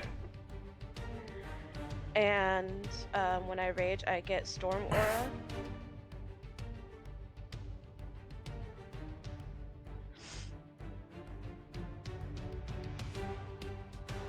I have Path of the Storm Herald, that's 1d6 lightning damage in a 10-foot radius. Is there any saving throw? The aura's features activate when I enter my range or as a bonus action while raging. Whenever I activate my aura, I can choose one creature in my aura other than me. It takes lightning damage or half as much on a successful dexterity saving throw. Okay, so a dex saving And throw. it's a DC 8 plus my proficiency bonus plus my constitution modifier. So what's the DC? I don't know. Okay, so I your don't know how to DC... calculate that. Nope, you're good. Let's see here. Do...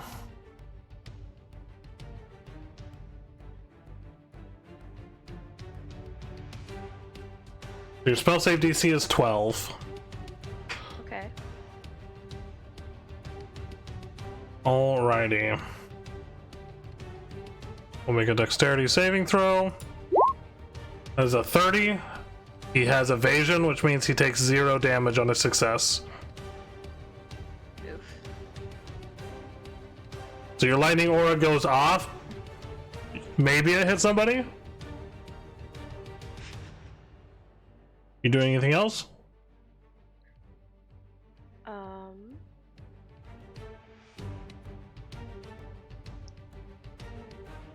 Can I hold my action? You can.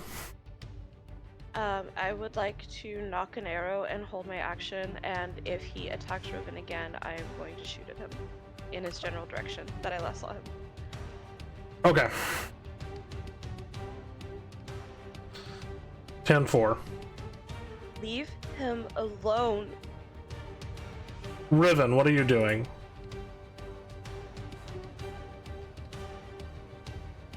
You heard someone run up beside you just a minute ago, but everything is pitch black. Wouldn't you have heard me say leave him alone? You hear Mavra say, leave him alone. There we go. The voice comes from between you and where you just saw Corso. So now Mavra is between you and Corso.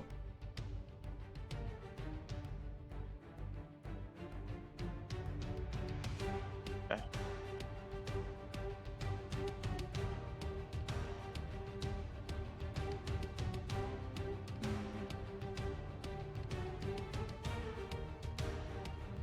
Riven is gonna rush forward blindly Okay.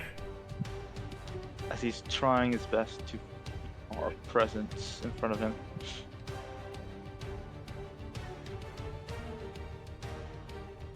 So you're blindly rushing forward. I need you to roll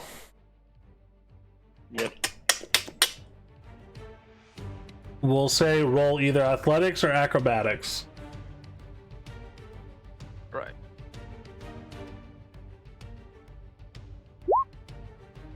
All right, you don't trip and eat shit.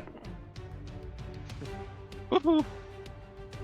You feel yourself brush up against somebody, but it feels too feminine to be Corso. Hey, yo. Mavra, Hey, Riven yo. totally just touched your ass. Hey, yo. If that was Corso, death.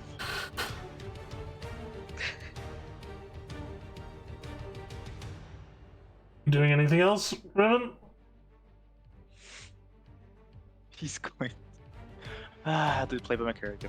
Riven's gonna try and attack forward because he knows Corso is somewhere forward. And he's guessing that the feminine presence next to him is his friend. So. Okay, so you can roll an attack with disadvantage. Yep.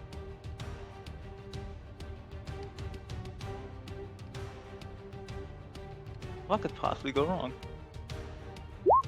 It ricochets and hits me. 12 does not hit. You do not feel it make contact with anything in front of you. Riven is in a rage and he's gonna do it again. Where are you, coward? 14 does not hit. And he's just stubbornly just going to use the Polearm Master. Okay. Luckily the darkness is there because otherwise it would look very pathetic. I'm hitting him so much, Mavra. A 9. Look at me. A 9 does not hit. And that's the end of his turn. Okay. Uzmir, what are you doing? Okay.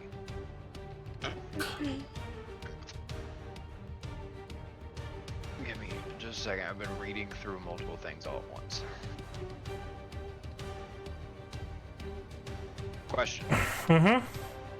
You cannot catapult his heart out of his body. I don't have that spell. Okay.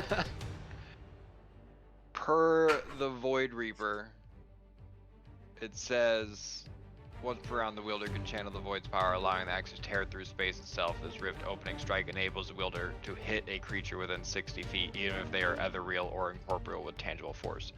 So I could use that on his last known location. You would still be rolling with disadvantage because you cannot visually see him. That's why darkness is a pain. This entire thing is just basically Kuro's just trying to remind me like get Devil Sight next time. Oh, hey, by the way, Corso totally has double sight.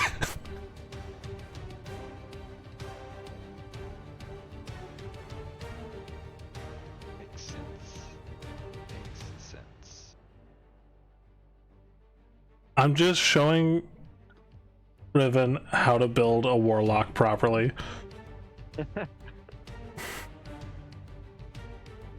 No, yeah, sure, we're gonna do that. Alright, roll with disadvantage. Oh, I could just click the disadvantage button. Huh? Yep. Sweet. 11 does not hit. 11's a piece of shit. And you see Wolfriend as he uses this weapon for the first time. You see him as he swings the axe downwards. A rift in the air opens up, just darkness and void within the rift. And then you hear another rift open up within the darkness.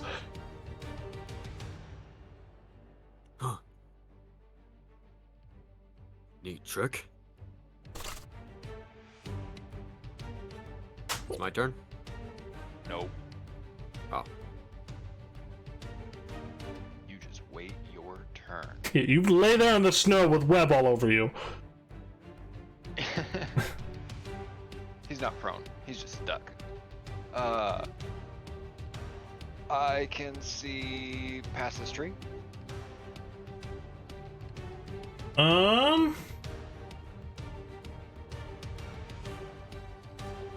I will say that from where you are, you can probably see like on this side of the tree. But you cannot see directly. Yeah, you can't see directly through the tree now. All right, that's fine. I'm gonna go ahead and blink my ass over there. All right. I'm gonna do this so I make sure that I can. Are you go. using your ring or are you using some of your magicules? Using my ring. Alrighty. Doing anything else? Yeah, I'll walk my happy ass up in this fucking darkness. Oh, I gotta walk around the fucking thing, don't I? You can jump over it if you want. It's only like Yeah. only like 4 feet tall. Yeah, we're walking up in here, back to his last known fucking location. Okay. Attack. Homie got low jack on that bit. 18. 18 does not hit. Jesus! Wow. Okay, we are gonna go ahead and use an ability now for Accelerated Mind, which allows me to, as a bonus action, enhance my mental faculties. I gain advantage on all dexterity saving. Wait, Does your wrong one. ring take a bonus action to use? Oh, I guess my blink would technically take a bonus action, huh? Yep. Blink. Actually, I can't even do that. Looking at it, that's an action. Oh.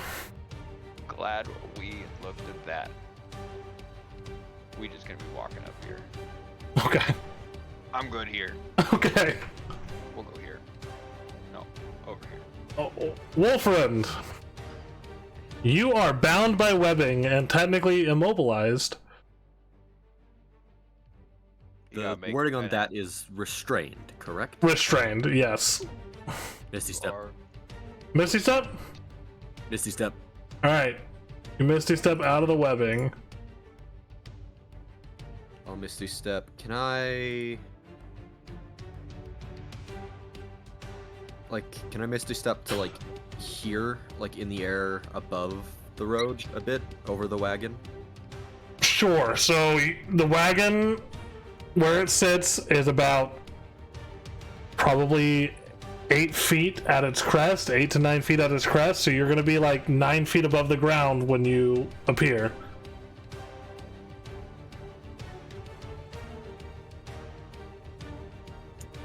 Better idea. Misty step over here. Okay.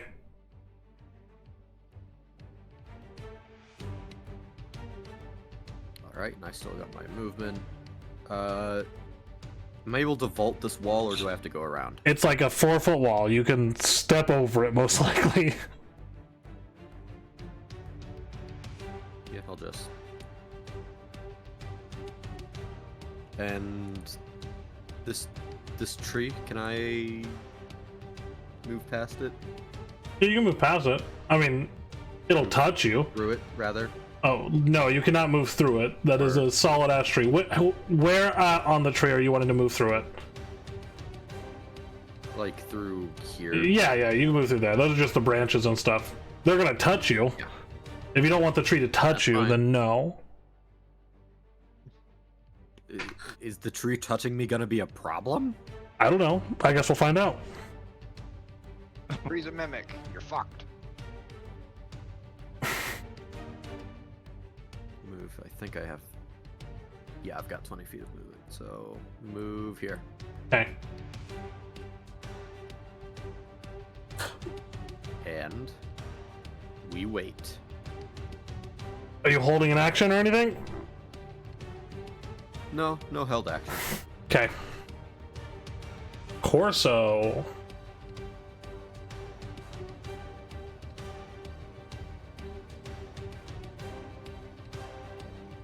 Is going to attack Riven with advantage.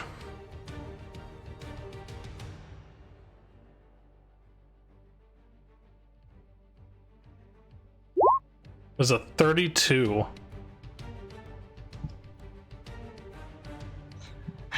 Riven's gonna use a reaction.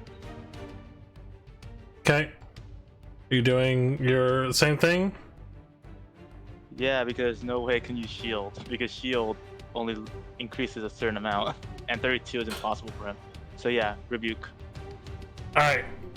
So go ahead and do your rebuke before I roll damage, because it'll activate before the damage takes effect. Oh, I should have asked this before, but was there a short rest between the wagon to here? Yeah. Yeah. Okay. So that means I have one more third level spell, and I'm going to use it right now. Okay. Yep.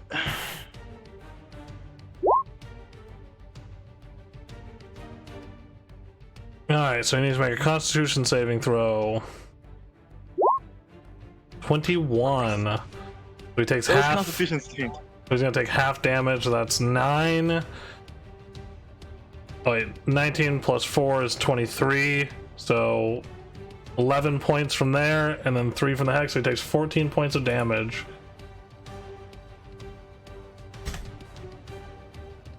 Now we will do his damage. Yep. Make sure, yep, okay. Oh, before that, would that be count towards the key concentration as well? Yep, after he rolls damage, then he'll roll a Okay. concentration check. It's 25 for sneak and hex, 9 piercing, and 5 necrotic. So that's Riven's down. 39 points of damage. Jeez. Then he will roll a Constitution saving throw to maintain his concentration. That's a 10. So you did how much damage? 14. So he had to get a 10 or more. So he keeps his darkness.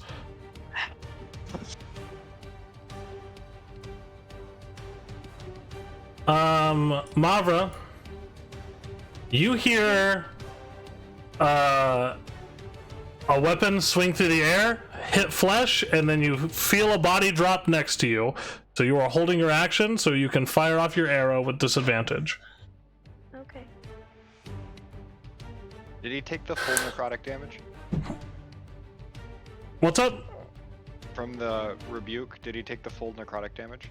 The 4 and the 3? Yeah, but he took half damage because he made a saving throw.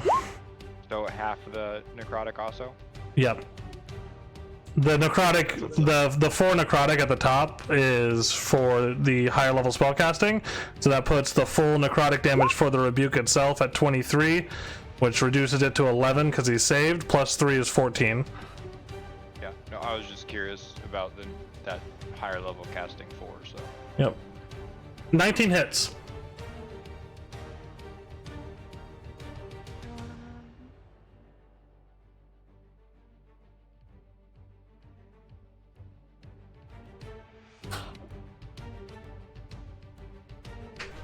My poison damage isn't on here. Let's see. Serpent Sting. Avra. It totally is. Where is it? It's inside of your Serpent Sting longbow. Oh, okay. It'll automatically factor in. Yay. So 8 plus 6 is 14. You will roll a Constitution saving throw. It's a 13, so he keeps his darkness. At that, you hear Mavra behind you. I'm sorry it had to be this way, love, but I have no qualms with you. And he going to go over here.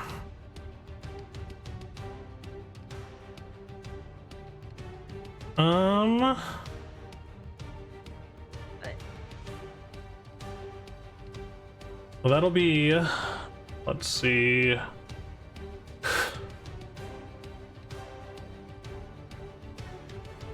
so if I hold my action, I don't get a bonus action? No, you only hold your one action. So like you hold one attack or one spell.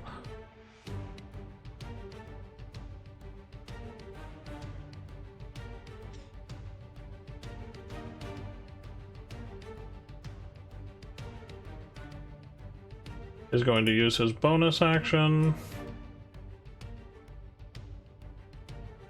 Let's see. It is nighttime. Oh boy. Wait, do I have a...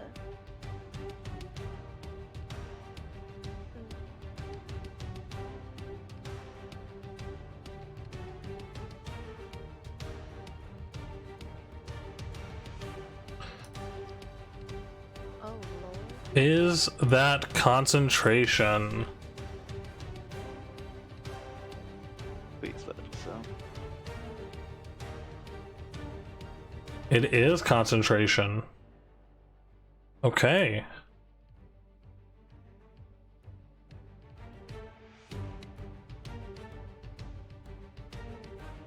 Make sure. Yep, okay.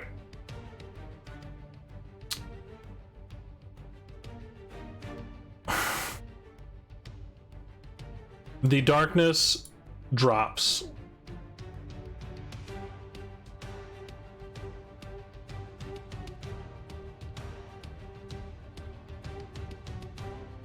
You do not see Corso there. Luca, it's your turn.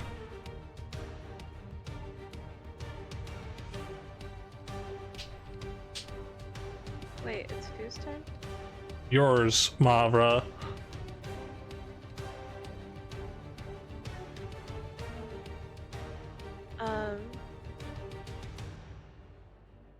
Quite a predicament. Riven is knocked out. Riven is unconscious bleeding. on the ground, bleeding out. Okay, and Corso just disappeared. The darkness disappeared. You do not see Corso currently. I will say, Mavra. Let me check just passively. Okay. You see the darkness on Riven's skin starting to inch further up his cheekbones, covering more of his face.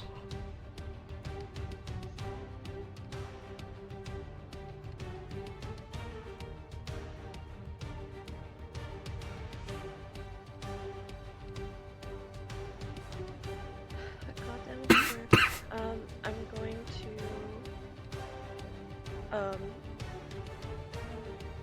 grab from my kit my potion of healing and pass it to Riven. Feed it to him as your action. Yes. All right. Is it there's a normal potion of healing? Yeah. Okay, so it should be 2d4 plus 2. You can go ahead and roll that, Mavra. Okay. Easy thingy. Give me the potion of life. 1, 2, 3, 4.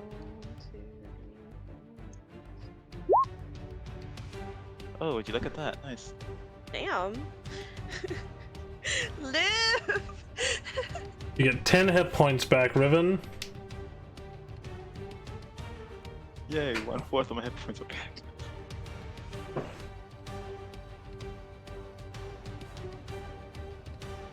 You do anything as a bonus action, Mavra?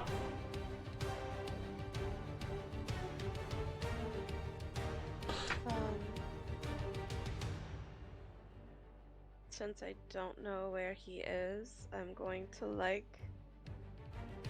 be vigilant and take defensive stance. Okay.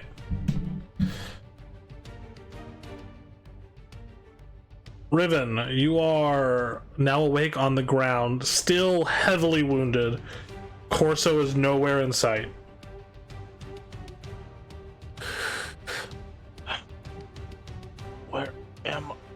Where's Corso? Oh, everything hurts. Stay down. But Stay down. You've done enough.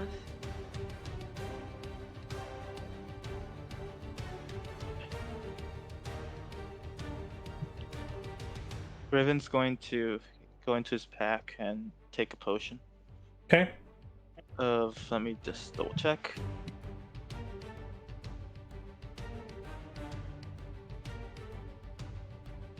He's gonna use the basic healing potion. Yep, so that's 2d4 plus 2.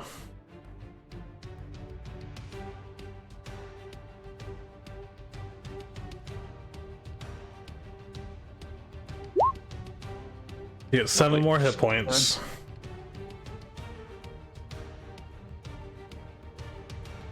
All right. I'm sorry, Barbara. As he just tosses the potion bottle, Okay. and that's the end of his turn. You toss the potion ball, you hear ow! Not really. I was annoyed. Kind of roll for it. That's all you're doing, Riven? Yeah, sure. Alright, Uzmir, what are you doing? So I saw the darkness go away, and that is it, right? Yep, you don't see Corso anywhere. Alright, I am go ahead, because you said we had a short rest, right? Yep. Alright. So I'm gonna go ahead and shift it to a blink dog. Okay. Start walking up, and I'm gonna try to smell the motherfucker, because I have advantage on wisdom perception checks that rely on hearing or smell. Okay. Let's also do this.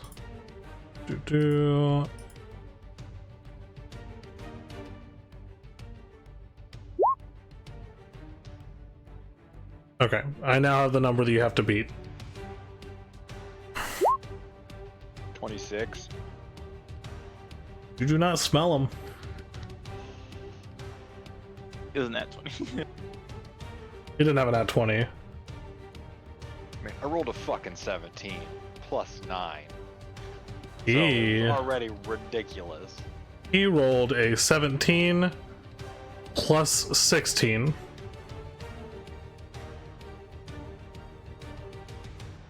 What? He has a plus 16 to his stealth. Rogues, man.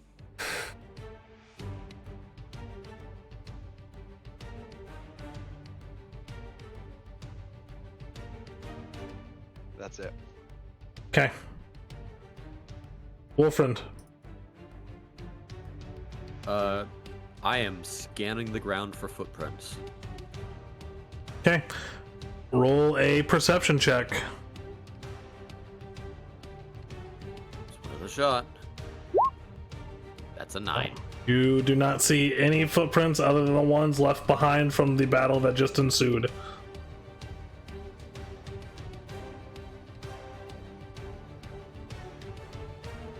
Alright, I'll just run over here, look around,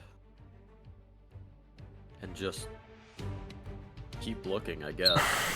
Okay.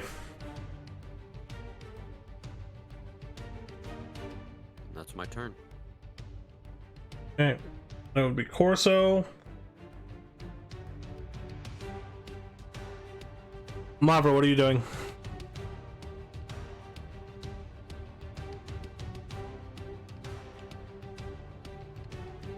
But before Mara does anything, if he's invisible, will we see the footprints on the snow or no? Yes. Yes, feasibly so. Okay.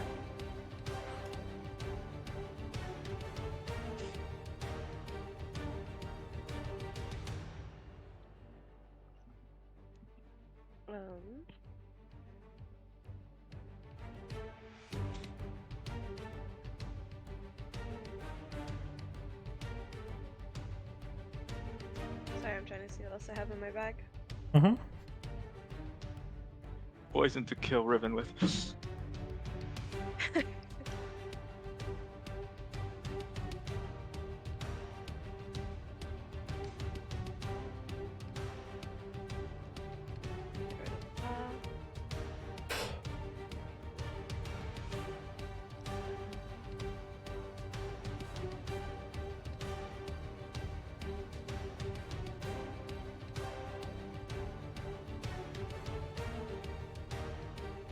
Do I have any spells for this? Let me see.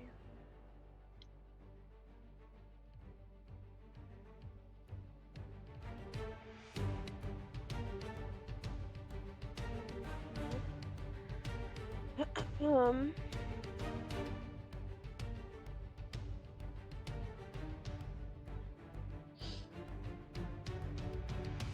rage ended, right? Yeah, your rage would have ended at this point. Yeah. Unless you smack Riven right now. Smack him. Smack him in the back of the head for being an idiot. Well, that's 1 hit point right there.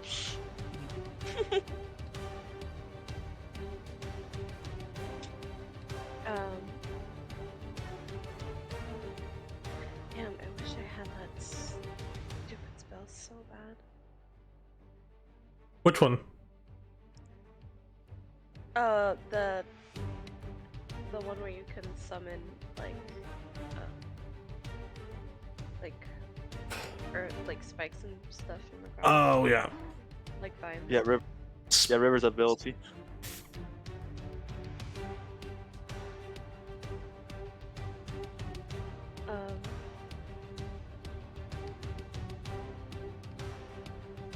I think I'll just go ahead and see if I can notice anything on the ground that might tell me where Corso is, and then if I can't see anything, I will take a defensive stance. Okay, roll a perception check.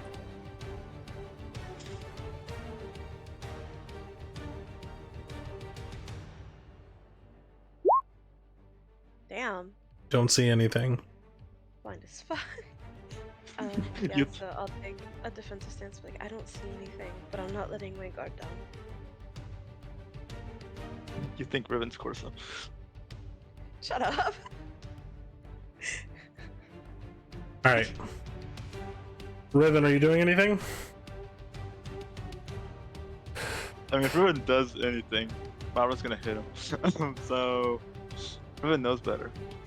What Riven's gonna do like is he's to gonna. hold my action to beat Riven if he tries to get out.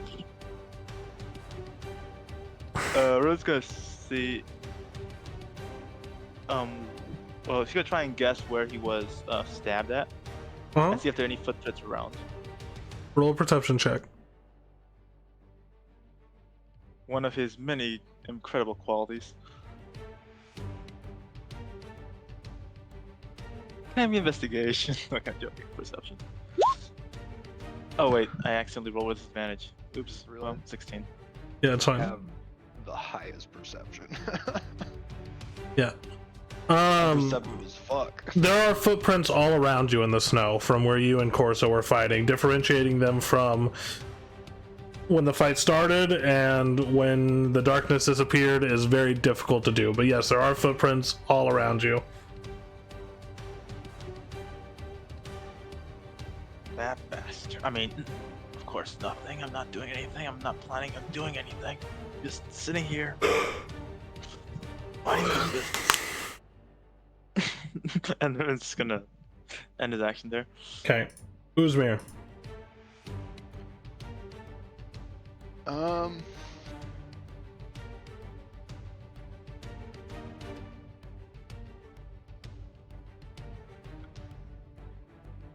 Walking towards Wolfriend.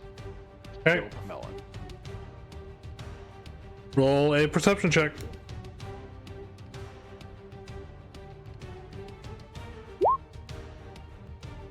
27. Do not smell them.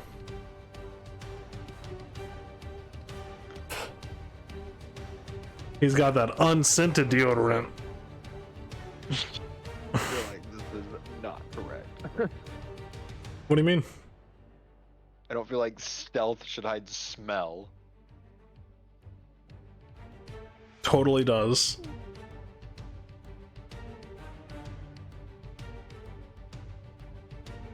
I'm done. Okay.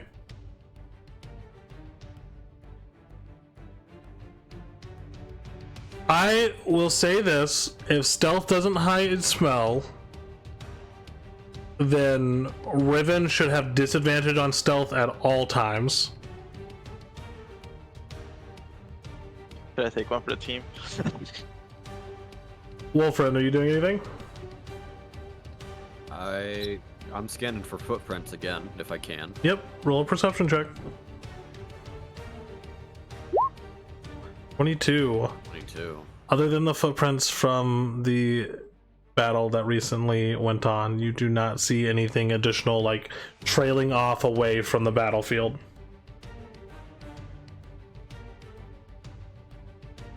I'm just gonna pick a direction and Eldritch Blast. Okay. What direction? I just away from the camp. Just off in the distance. Okay. Like north, south, east, west? Northwest-ish. Northwest. Got Yes. it. Okay, so go ahead and roll with disadvantage if you're actually trying to hit someone. Well, I mean, sure, I guess.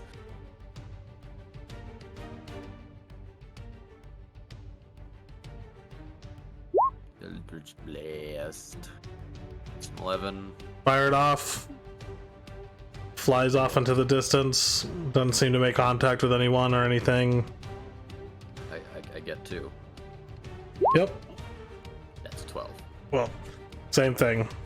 You fire them off two slightly different directions. Nothing makes contact with them or anything like that.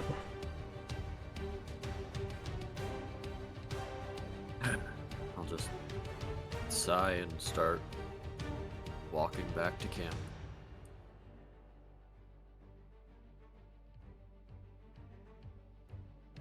Okay.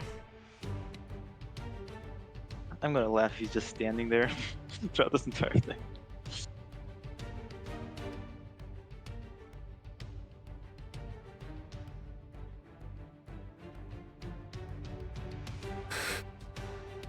All right.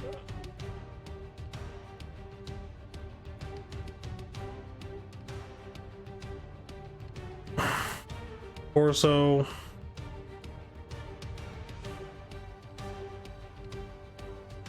How long will you guys continue to look for Corso?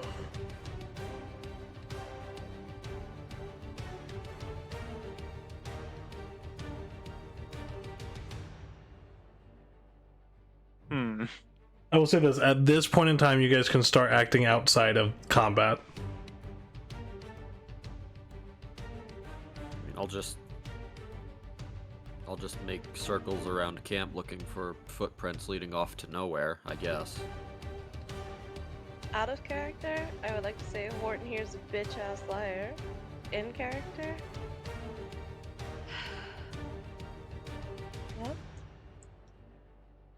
Riven, I think it's safe for you to stand up. Let's go treat your wounds. But Shut up. Shut up. You've done enough. We're treating your wounds.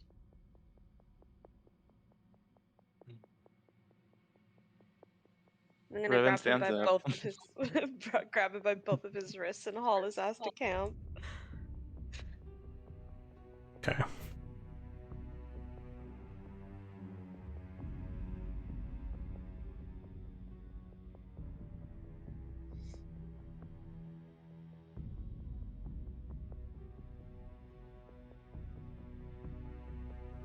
Uzmir, Wolfriend, are you guys doing anything? Yeah, I'm... Continue to look for tracks? Yeah. Okay. At this point, you can either roll perception or survival.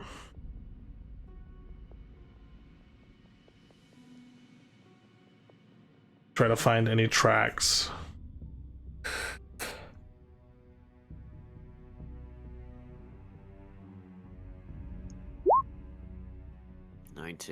19. You don't find anything that would lead you to believe he has gone any specific direction. Whether that means he is standing somewhere in camp, or you managed to get out of there without a trace, you do not know at this time.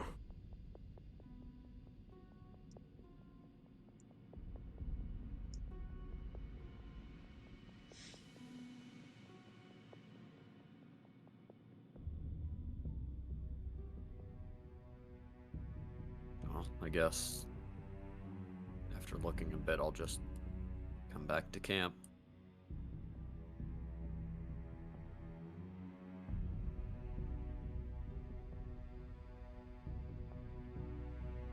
Uzmir?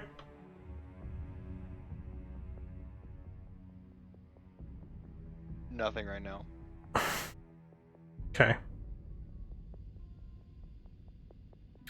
As things kind of settle down.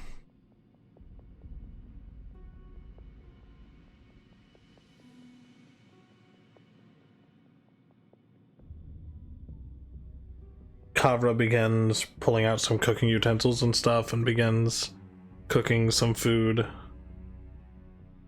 He seems pretty on edge.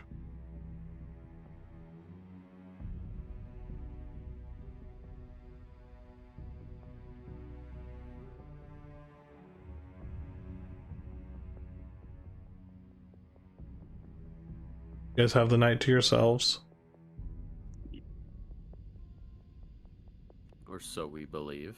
Or so you believe. Yeah, Corso's just gonna jump right in. Mavra's still sleeping in Riven's tent, just because she's kind of wary that they didn't see where Corso went. Okay. Got it. Mavra's sleeping with Riven. Jesus Christ. Say it like.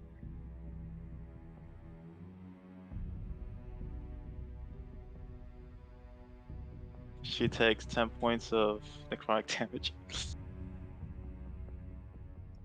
Yeah, from all those fucking brown recluse spiders he's got in his pocket. Yeah. He's just got a pocket full of spiders.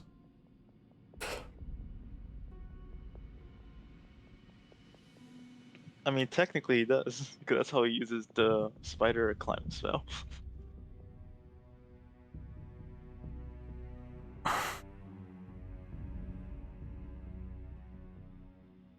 Okay.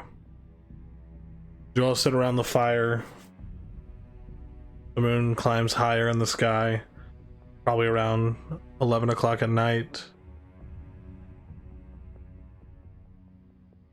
Or sorry, no, it's like 1 in the morning. You guys fled the town in the middle of the night.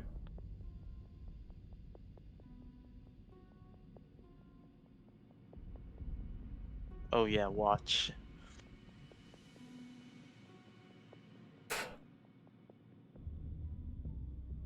I'll give you guys a moment to think while I use the restroom.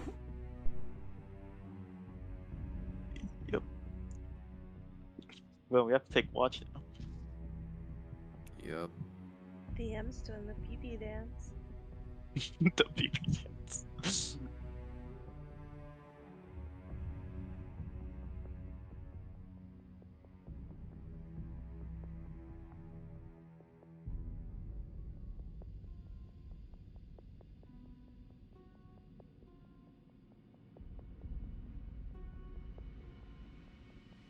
Well, that could have gone better. At this point, we're never gonna see Terry.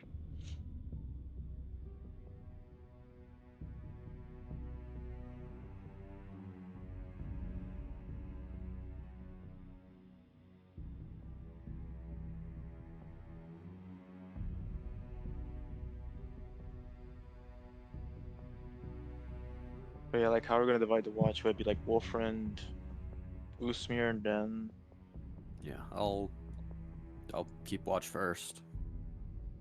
Mavra needs the least amount of rest, so whatever you guys think she would be best. yeah, Riven should definitely be second watch. Absolutely.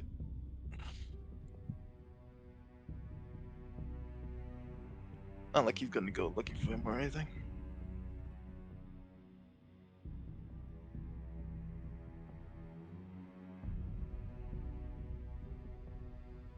So what are you guys doing?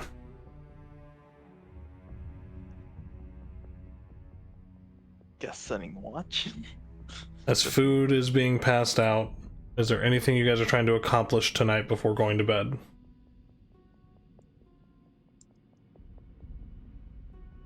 Trying to think. Anything.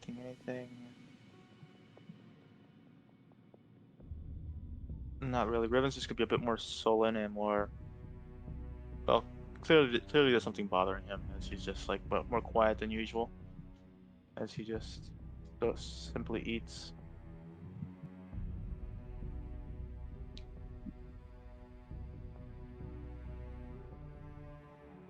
Okay.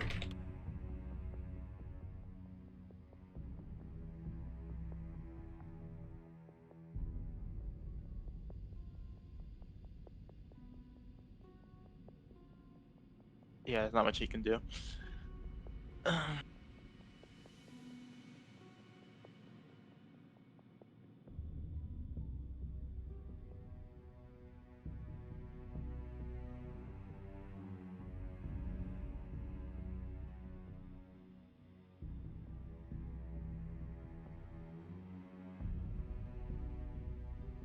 Oh, and how much is the shadow magic affecting Riven again? Is it like up to his cheekbones Yep. now?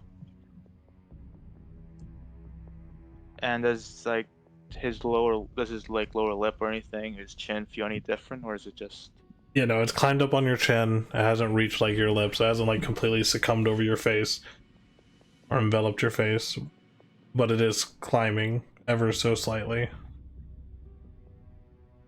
does it feel like something's like coming off, or is it more of a just like it's just there?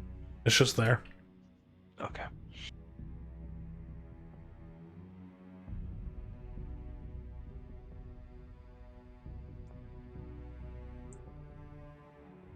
Um, I just want to say thank you for trying to help me back there.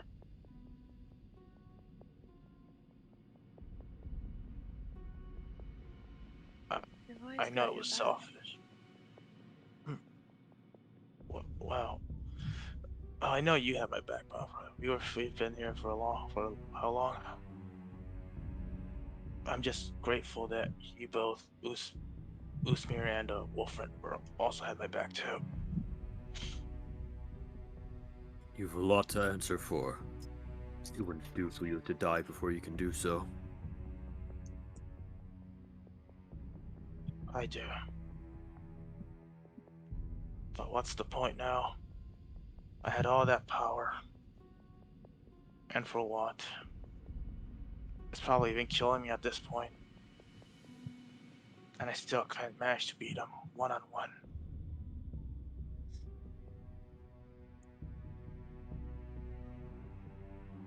We'll get you to my people. They can help. Help this curse? Maybe, hopefully. Help my wounded pride? That's a whole other story. That's for you, and you alone to heal.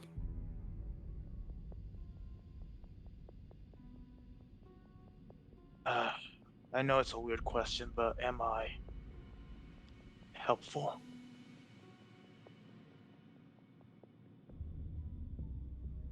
I'd say so. You are capable enough. I see.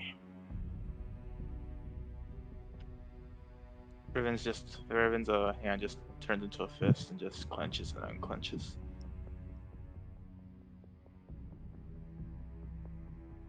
Look, you were given your talents for a reason. We'll get to the bottom of it. We'll get you help. What You'll have your talents? strength yet. I just got my ass beat by a raving lunatic. Any warrior who claims a flawless victory record is either lying or a demigod.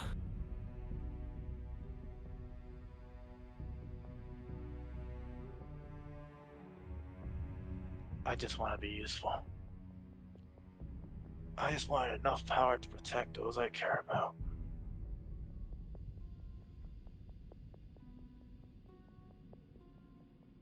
In time. In time, maybe. Or I may be waiting until I'm old, dying of old age somewhere. Hopefully that. Or maybe I'll just be dying somewhere in a ditch.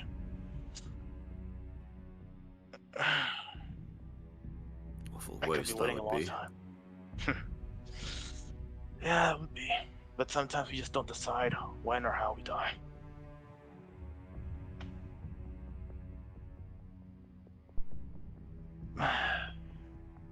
Probably just need some time to think.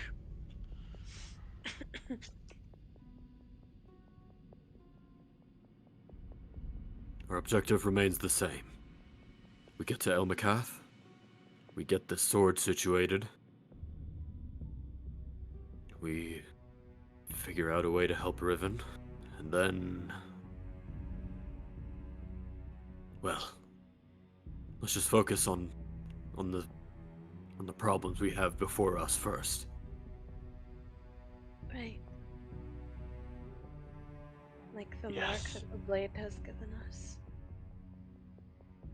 Oh, yes.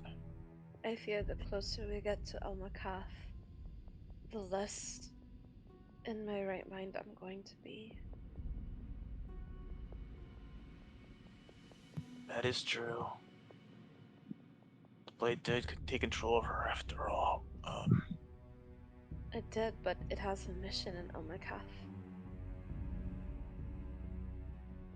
But what I don't get is why did it do such a thing when it knew that we were heading towards its target? Was it a warning or? I can tell you that when it was done, I felt. Well, I myself felt disgusted, but somewhere inside of me, I felt relieved. Like you know, when you have a favorite food and you've been wanting it for months, and then you finally get to a place that has it, and you eat it, and you indulge. It felt like that. It It's felt like object something that I needed to do. trying to Hey, Wolf, feed, like as not. Wolfred, do you think there's like Hmm? a big, scary monster in that sword? Um, In the sword? this whole thing of like thirst quench and it's just giving me the chills like I'm facing some sort of monster. Do you perhaps know of any monster that could be in the sword?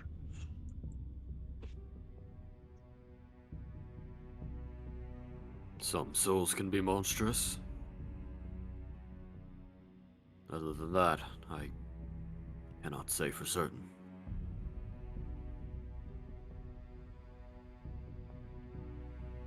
Well, either way, we still have our mission. Also, thank you, Usmir, for giving me a chance to at least try and get my revenge, even though it didn't go the way I wanted.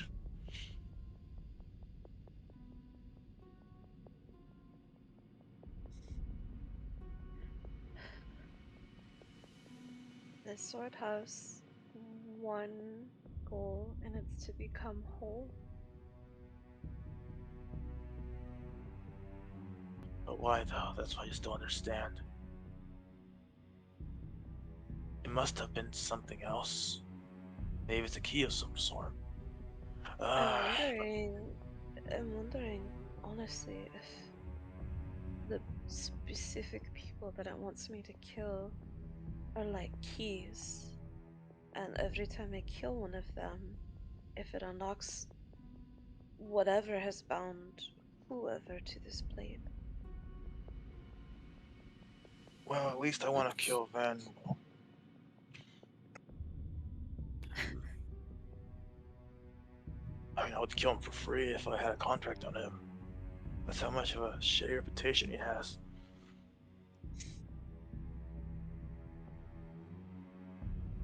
More questions than answers, as usual. ever Well, and there's only one. always. Well, there's only way to find out. We sleep, and then we set off, and hopefully we don't get stopped on the way.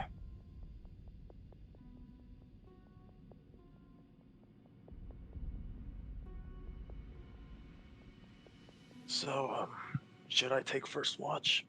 I mean, I'm not that tired. And look, thanks to Mavra, my injuries are well, they look all right. I'm not dying. No, if somebody was to attack, you'd be the first one to go down. You're still beat pretty bad. I'll take first watch. I'll take second then, since I don't need as much rest.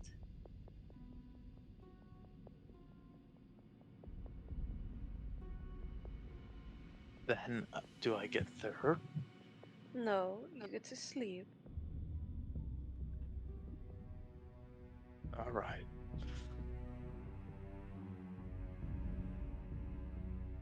Riven just walked dejectedly towards this tent. I think the three of us taking 4-hour shifts will be plenty of time. I can keep watch. No, you need your sleep too. We have a long travel ahead of us. Calvera, you came back from the dead. You need as much rest as you can get. I came back from the dead a month ago. I'm fine. Alright. You're still young. And you need sleep too. I'm older than you, Wolfriend. That is true. How old are you? Exactly, I mean. She's 50. And I'm older than everybody here, so if we're going to pull age into this, But you look younger than all of us, Uzmir, so you don't get a vote. Oof. How old looks is do Riven? not matter in this situation. Wait a minute. Wait. Hmm? How old is Riven? I don't know, but he looks old. He's probably like 50.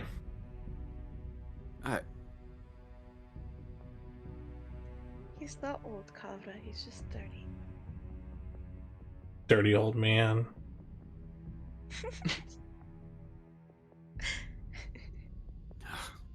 Alright, Kind.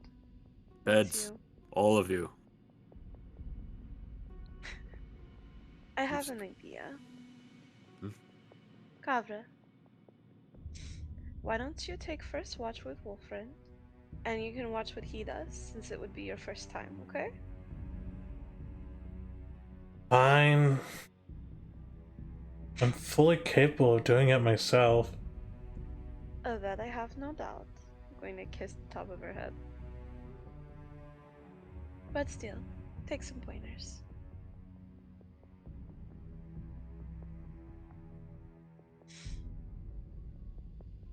I stop by Wolfriend and whisper to his ear, when you wake up Mavra, you wake up me too. We will not go through the same situation we went through last night.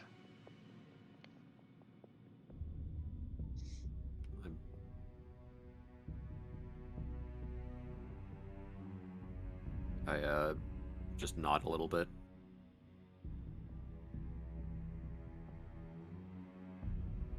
Boink. Sleeping in a backpack. Finally, he has the backpack back. Alright, Wolfriend, roll a perception check. 19, that's pretty good. 19.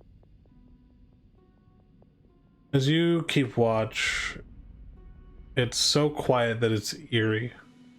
You see Kavra just almost staring blankly into the flames, like she's watching something that's not there. Her face has like this orange glow from the flickering in front of you guys.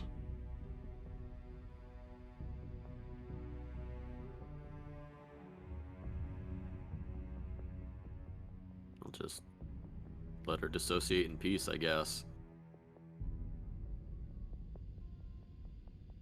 Hey, Wolfriend.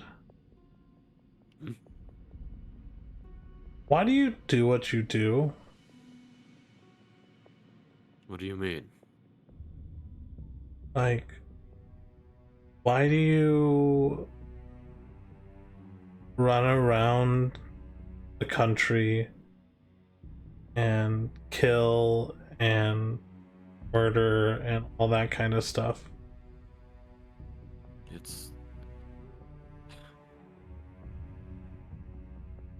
It's what my my organization does. We try and find the bad in the world and cut it out.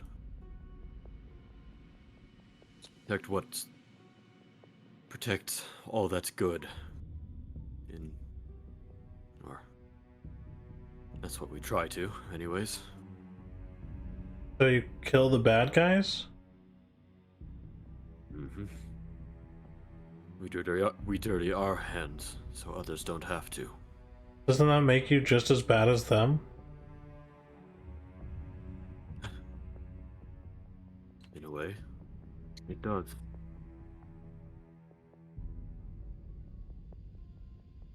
So why does my sister Yeah. do it?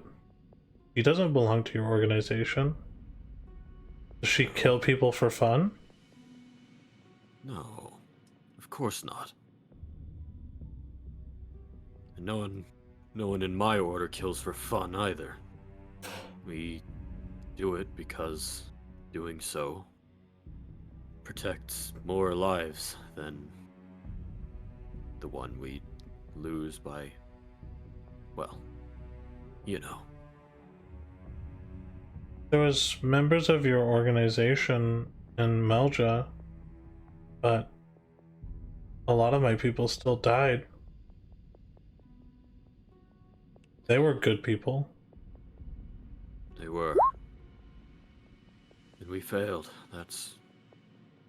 There's no denying that. We're few in number, and still very much mortal. We try, but we can't save everyone.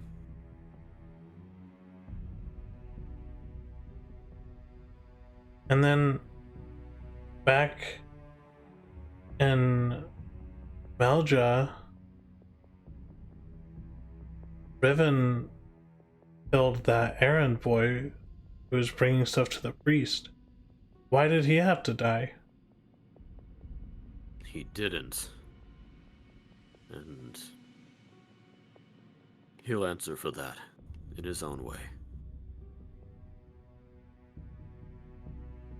It's... Good people do terrible things. All the time. What matters is that they strive to make things good in whatever ways they can.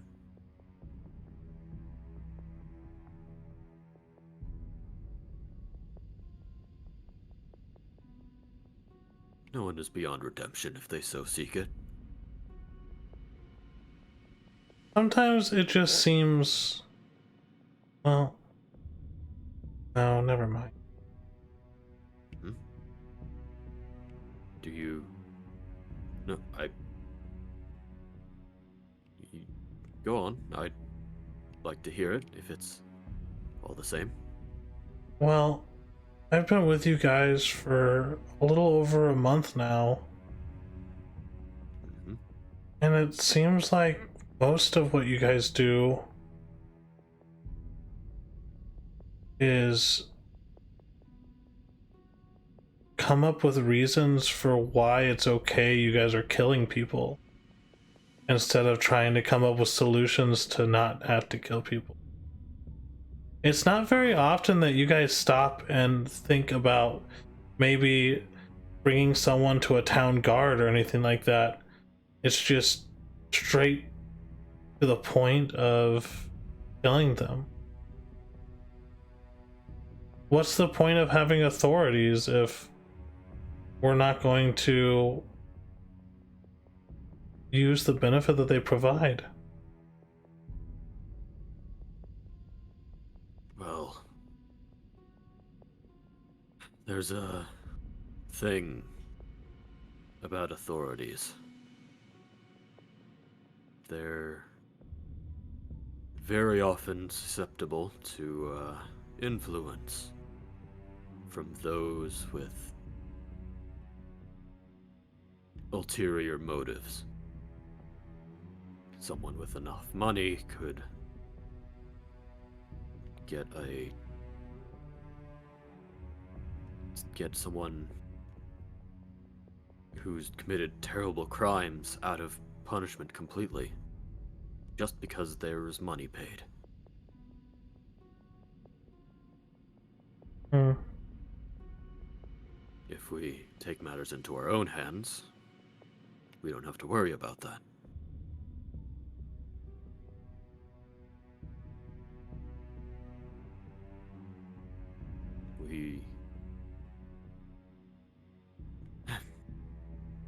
My group, my order, we're bound by oath, by creed, to do what is right.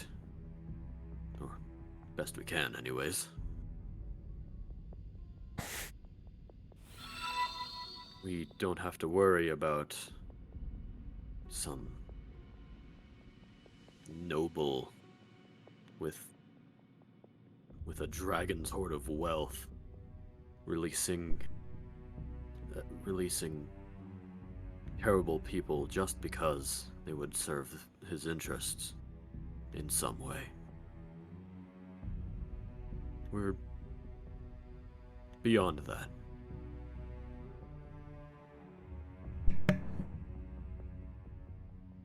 I mean, I guess in a way, makes sense. She gets up and kind of starts walking over to her tent. Yeah. She turns around and she looks at you, kind of head cocked to the side, says, "Don't get me wrong. It's not that I don't like killing.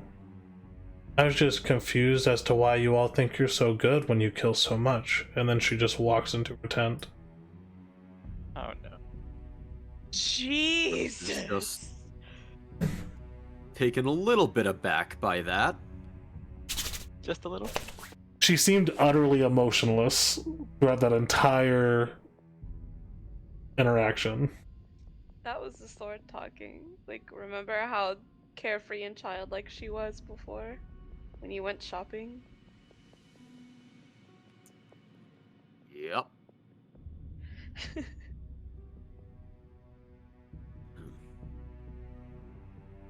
Other than that interaction, you don't notice anything strange on your watch.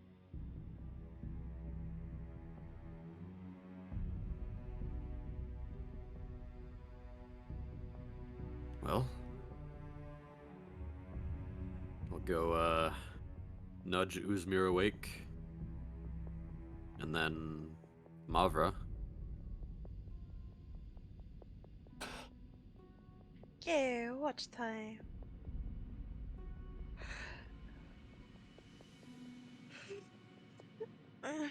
Wow. Who's my And Is it then slumber time yet? yeah, I just go back to my tent and spend a good like hour just staring at the roof of my tent and thinking about that interaction.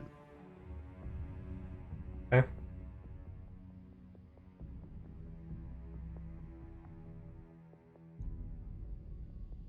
Go ahead and have Uzmir and Mavra roll perception checks.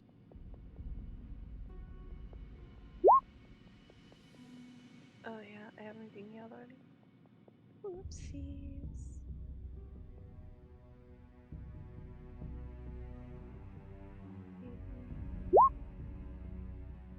Okay.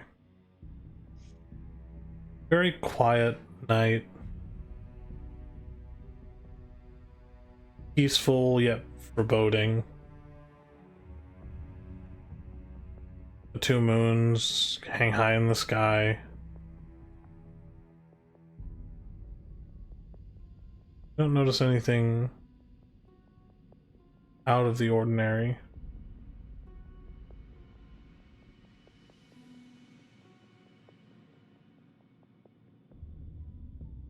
as you two are on your, I guess I should say, in the middle of the night, Riven, as you find yourself in slumber, an onslaught of memories floods your mind. Shards of images, each fragment carrying a different emotion, different weight, pain. You begin to see flashes of a burning barn, consumed in roaring flames.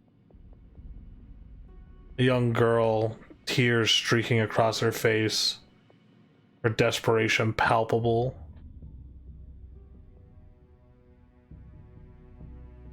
Amongst these images, it flashes to you standing with two compatriots, Sky and Corso, yelling to charge into the building, driven by this unrelenting pursuit to complete this job. Then things shift and you hear Sky as she screams out in anguish, piercing through all the chaos around you. And you see she's been grievously burned.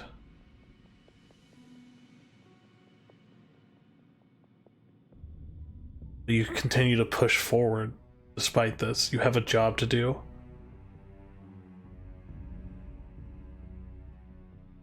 You begin to see something emerging from the flames in the back of the barn, this shadowy silhouette manifesting from the flames, dark, almost formless, though it mirrors you, your own outline, this eerie aura, a twisted reflection of you, the crooked smile across its face, the only spot of white on it, lurks at the edge of this dreamscape. Memories intensify, the shadowy figure begins to morph, embodying your movements. The echoes.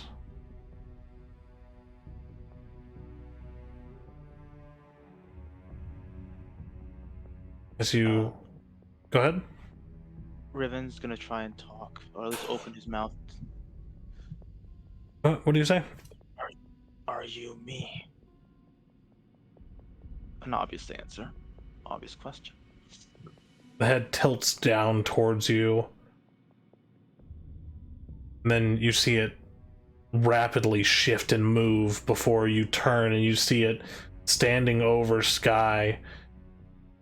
Her body severely burned on the right side.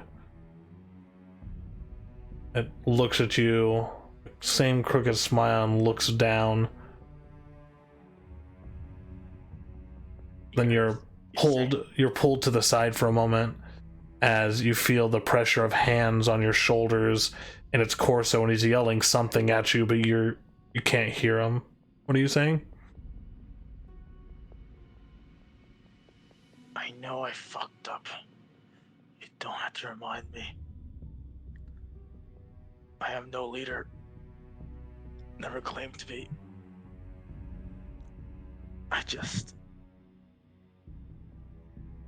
No one ever came to my aid. Except for John Zor. So why do I have to care at that moment? As you say those things shift again, and now you're standing further away from Corso, but you see the shadowy figure, Corso's hands on his shoulders before the shadowy figure punches him in the gut, points towards the girl who's currently trying to pull herself into the flames, and shifts again, and you see Sky laying on the ground, and you turn and you see Corso behind the girl drawing a dagger across her neck and then yelling something at you, but you still can't hear it.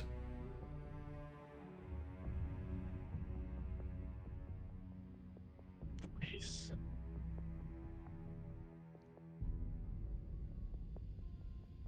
Then you Excuse. and you see as things shift again, Corso carrying Sky running out of the barn.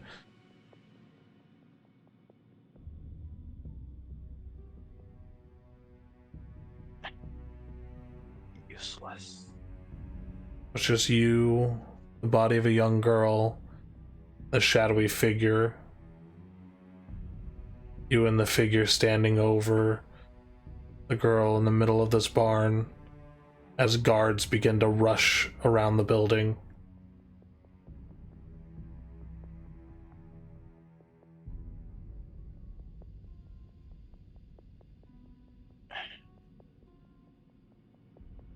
You hear your voice come from the form.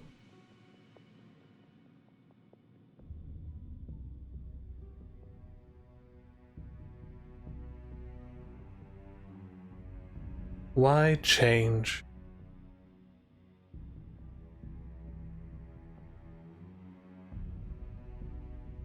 This was not our fault. We were only doing what we needed to do to survive. Why change? Because it hurts. We are who we are.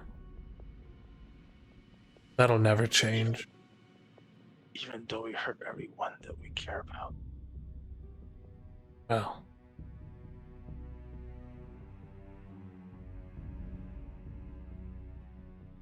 we continue to hurt the people we care about. Why do we continue to care for them?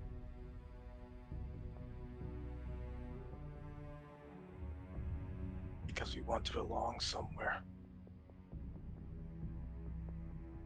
Do belong somewhere. Belong right here. And then you see the shadowy figure's arm thrust into your chest and you feel this intensifying pain. We are one. We'll always be one. And you wake up in a cold sweat, your body thrusting forward out of your bedroll. I'm guessing that Riven let us out a scream. Sure. If it it hurt like did it hurt physically, or is it more of a like a No, dream? it hurt. jumpstart? No, it hurt physically. You don't take any damage for it, but Dogs. Fuck. And he's just gonna. He looks around, see if like he's still confused. I'm going to burst through the tent because I think that Corso came back. yeah, as you Are you do, okay? in Riven, you're like hands against your chest, like gripping in pain. As your shirt moves to the side, there is this blood red handprint over your heart. Okay, that wasn't there before. Is it hurt? Like if Riven like presses against it? Yeah, it feels like burned skin, like you just walked through flames. Huh. Mavra, you see this Mavra. as you enter the tent. You see this, right? What happened? I have no clue. I just had this weirdest dream. Once again, this is deja vu. I think we've done this before already. But yes, basically, weird dream. Reliving a nightmare just because Corso mentioned it, and now a shadow of me just kept saying that we were one or something. Was it you or was it that halberd of yours? I'm not sure. This felt different than the halberd. I'm going to gently, tentatively touch your wound. Does it feel like a burn? Yes, it does. Here. And I'm going to pull some salve out of my satchel and put it on your chest wound. Does it help any, or is it like more of a magical burn? It's a painkiller. It's just an herb. It's just an herbaceous painkiller. Okay. Yeah, that's not normal. Do you think Corso entered my tent while I was asleep? I was standing right outside the whole time. I didn't hear anything. I probably I can't imagine I wouldn't have heard at least the tent rustle. Mavra, it's fine. I trust you. I trust your instincts more than mine. I just don't know where I would get this from. Could be the harbor. Could be telling me that my time's almost up. Well, barring any more intrusions, we'll get to El Macav in a matter of days. Yeah. Though.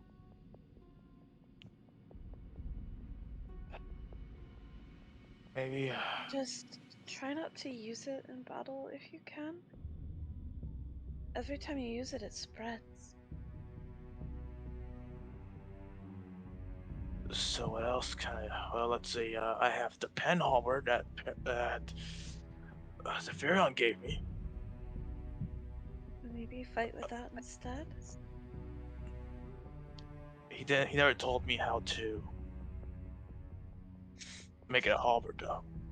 Was it you click it here or? How about you don't do that in the tent? Then a halberd explodes out of the pen, ripping through the tent. We all die.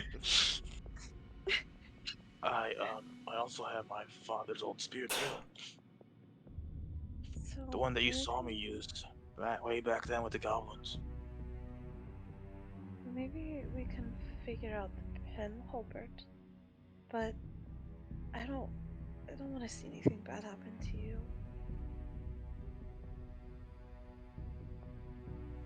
I just make people worry, don't I?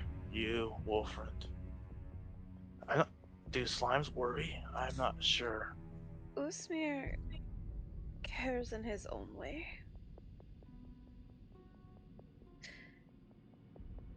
But just try to be careful. I don't want to lose any more family. And like as not, Riven, we fought together, we've bled together, we've faced death together. You've come and fought side by side with me to save my sister. Like you're my family.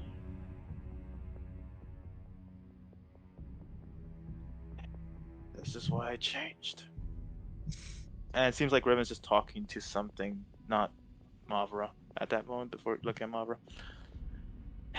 Alright. Family then. Family. Well, as a family, I should help. Though you're probably gonna tell me I should just stay put. You need rest. Just not used to it, that was all. Usually rest meant death. You just grow up in the slums and then you rest for a second and then before you know it, someone's pickpocketed you. What's your food? Well, here, drink some of this. It's just warm tea. And go back to sleep, okay? Alright, I'm trusting you not to induce me into a deep sleep where I will just fall asleep for the next 2 days. I was drinking this tea myself, Riven. I'm just letting you have the rest of it. Okay, got it. Oh, thank you, my bro. As he drinks the tea and gets ready to go to bed again. Then Olaf is the main character here.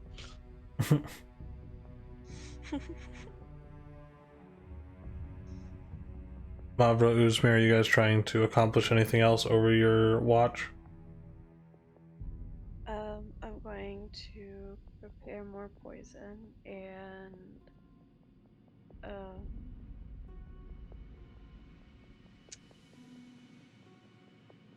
I'm going to dry out the deer hides so that way I can sell them when we get to El Macath. Okay. So roll a And- d4.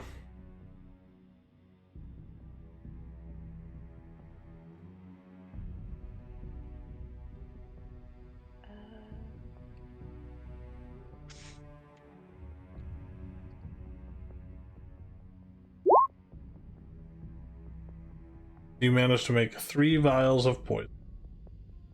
Yay! Nice. You start putting the deer hide on racks. It's gonna take more than one night to dry them out, though. Yeah, but this first night we'll at least get all the ooze off of it. That way it'll keep while we travel. Well, no, Oozmere keeps putting more ooze on them every night so that you can never actually dry them out. Quit oozing on my. Okay. wait. That's his job. I am gonna don my mask and use Divine Revelation Okay. and ask the Night Mother what we need to do in this situation to better our situation. That's super vague. She's the Night super Mother. vague too. Yeah, that's her thing. You hear a whisper in your ear that says, "Get good." Like, hell yeah. God damn it. Just get good. That's it. No. To get a actual, like, any sort of answer, you'll have to be a little bit more specific than, how do we get a better situation?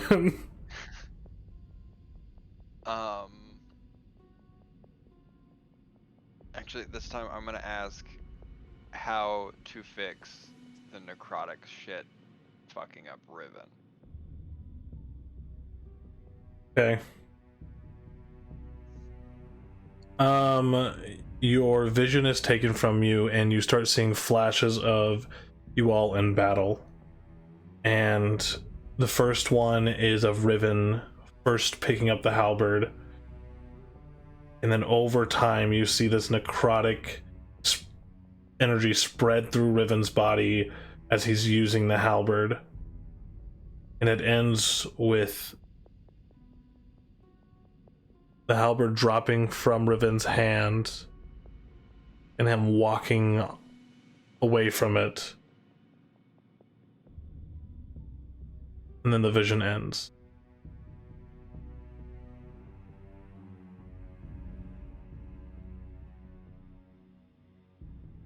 Interesting.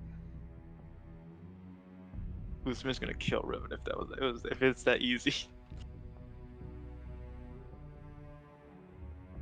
Alright, we gotta kill him, guys. That's the one way. Wait, we have to kill Riven to free him from all that goo?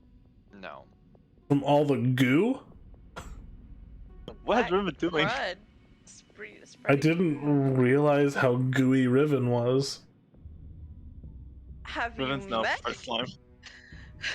There's slugs in there. Hey, those are his friends. Okay. That is the revelation that you get from the Night Mother, Uzmir.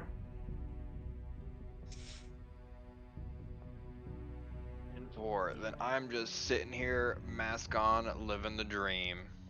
Mask on. Fuck it, mask off. The mask stays on during the Lord of the Rings marathon. Okay. As your guys' watch continues, eventually daytime hits. You all have gained suitable rest. And does Riven get his full hit points back? Yeah. Yay, he's helpful now.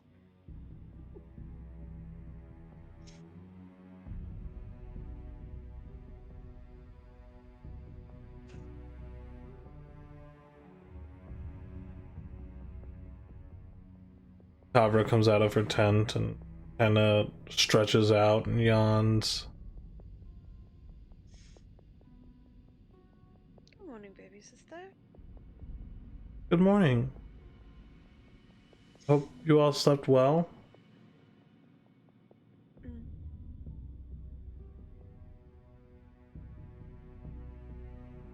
So, Maverick, you slept in Riven's tent? Yeah, that's me. Yes. Does that mean that you're polyamorous? Well, what? Uh, What? Yeah, I'm still half asleep. I should probably get some more sleep. No. Cover, I slept in his tent just to make sure that he was safe. Oh, okay. If you want to ask a polyamorous, Wolfriend over there knows exactly what that entails. What was the Sorry. What was the question? I'm still waking up. Just trying to figure out if my sister's polyamorous. Is she? Why do I don't you even want to know, what that Riven? word means. Wait, what do I want to know? What? Why'd you want me to ask Wolfriend? Well, it seems like Wolfern is a master when it comes to such definitions. And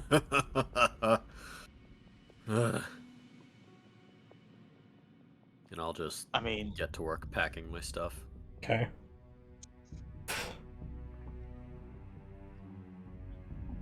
you know what? That's a good idea. I should do the same thing. Well, I'm going to make eggs and bacon and some salt fish if anybody's hungry. Oh, yes, please. Yeah, I'm starving. I had a late night last night. A late night. Wait, late night. Yeah, I kept watch with Wolfriend. Yep. Did you not sleep 8 hours? I don't know. I don't have a sundial on me. Oh, I'm going to have to teach you how to keep tent time. Also, I only need like 4 hours of sleep, just like you. What the fuck are you talking about? Shut your mouth. First of all, none of you have ever watched your mouths.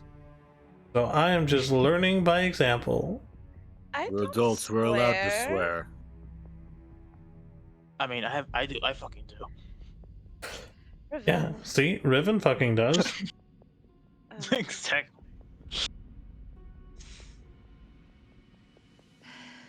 Great example. Well, I'll have you take notice that none of them are women, so... I'm not sure what Uzmir is. I'm What's a slime. Right, but I mean gender-wise. Are you gender fluid? Oh I mean, god. I 'Cause- guess. Because he's a slime.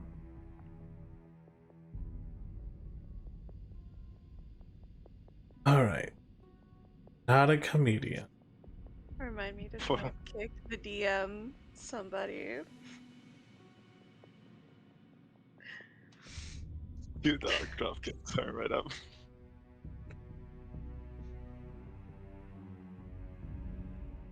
So as Mavra, you begin cooking, Riven,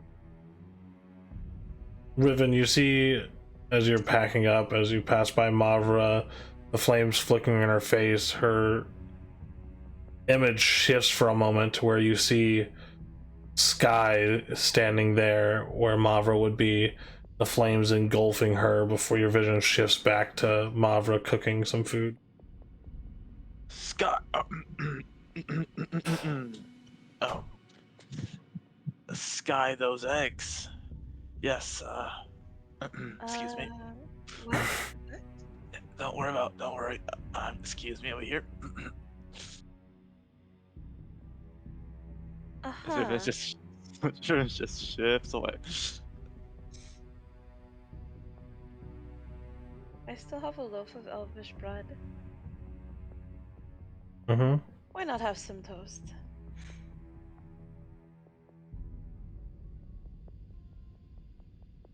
Also, does Riven see any new footprints? Or could he possibly just check on them? Yeah, roll a perception check. Once again, his favorite thing. Riven the unwise. The unwise and legally blind, apparently. Perception. 16. You don't see any new footprints. Actually, most of the footprints from last night have been covered up by the snow.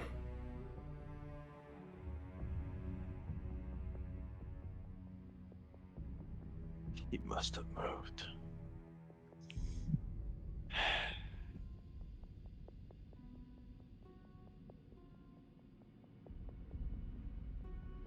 So, as you all begin preparing breakfast, packing your things, loading up the wagon, and getting ready to head north.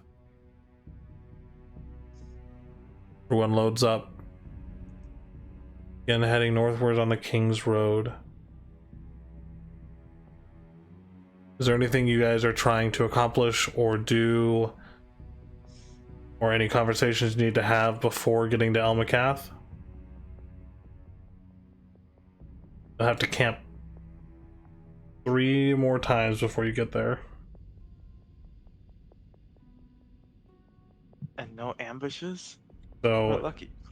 if there are any roleplay elements that you guys would like to do in those 3 days, let me know, and we can just zoom in on those real quick, and we can get you to Elmacath. Damn, 3 days and I don't stab anybody. That's amazing. Well, that you know That's about. suspicious. I don't know. You felt 7 people on the way there. pretty satiated from the other night. Yeah, just disemboweling some random girls. Oh yeah. So much fun. It's a great way to spend the evening. Who says they were Look random? over there. What? Oh no, they're Huh? not random.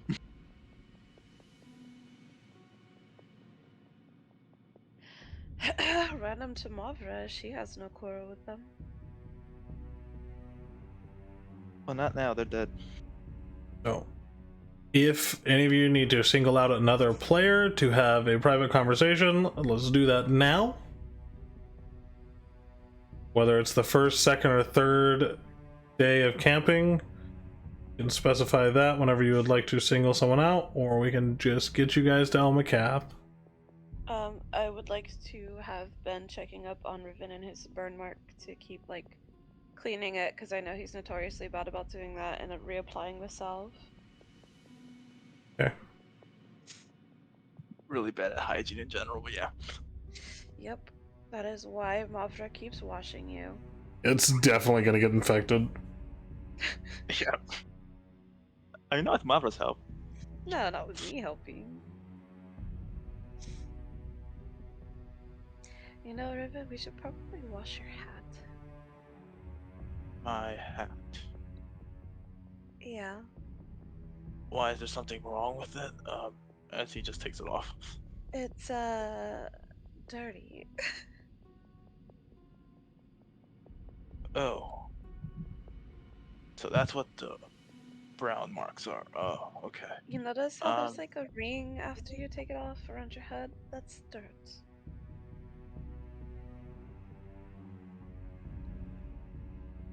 what's the And need though? body It's gonna get dirty anyway. I mean, we're fighting. Riven, Mhm. you do know cleanliness helps you prevent getting infection, and if you don't get infections, then you stay healthier longer.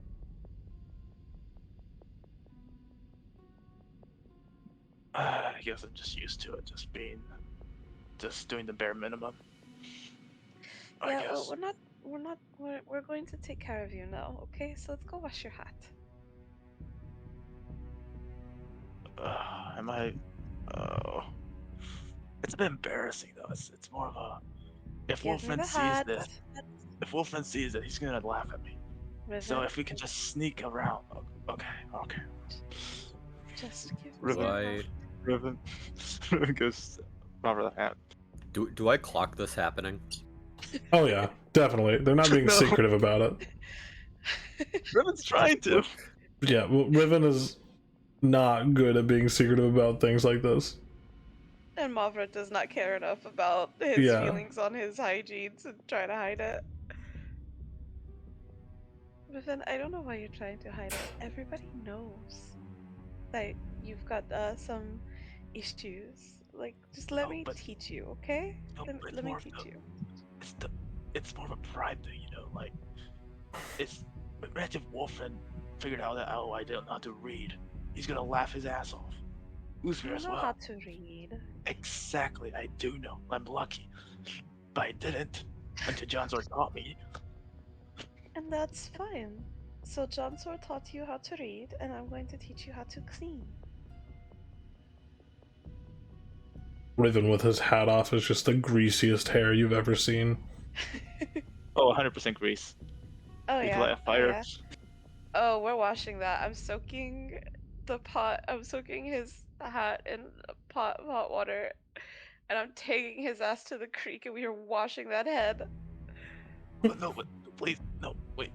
Let me It's prepare not myself just mentally. soaked. It's no. Come on. If your hat is clean, your head is clean. Come on. Just let me prepare first. This is a. Come on. No. Come on. No, I'm gonna get made fun of so Grabbing you badly. by the wrist and dragging your ass to the creek. And there we go. She's Riven's first bath since Shiro and since Shiro left. At least his clothes have been washed since then. Yeah, That is true.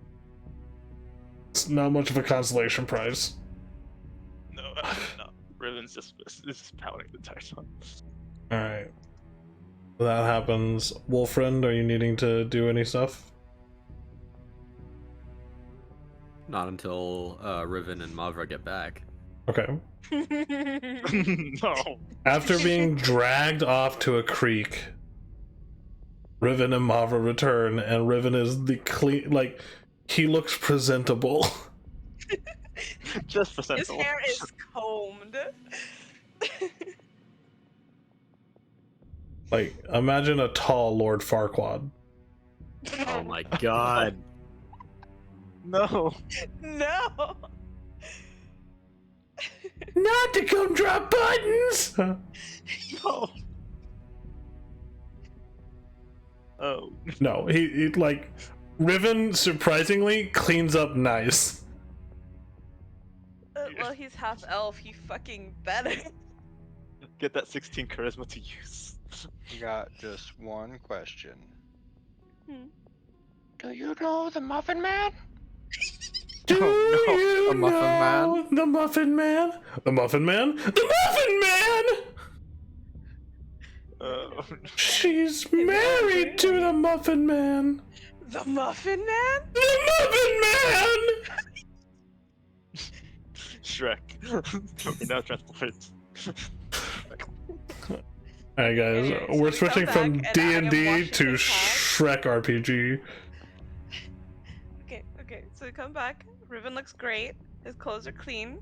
And I am now washing his hat. Yeah, it's been sitting in the hot boiling water for so long at this point that it has shrunk 3 sizes. That's fine. I know how to reshape it. Working fur is like my whole thing. Not the hat. No, the hat It'll the hat be is fine. But yes, That's the one thing he has. they do return Wolfriend.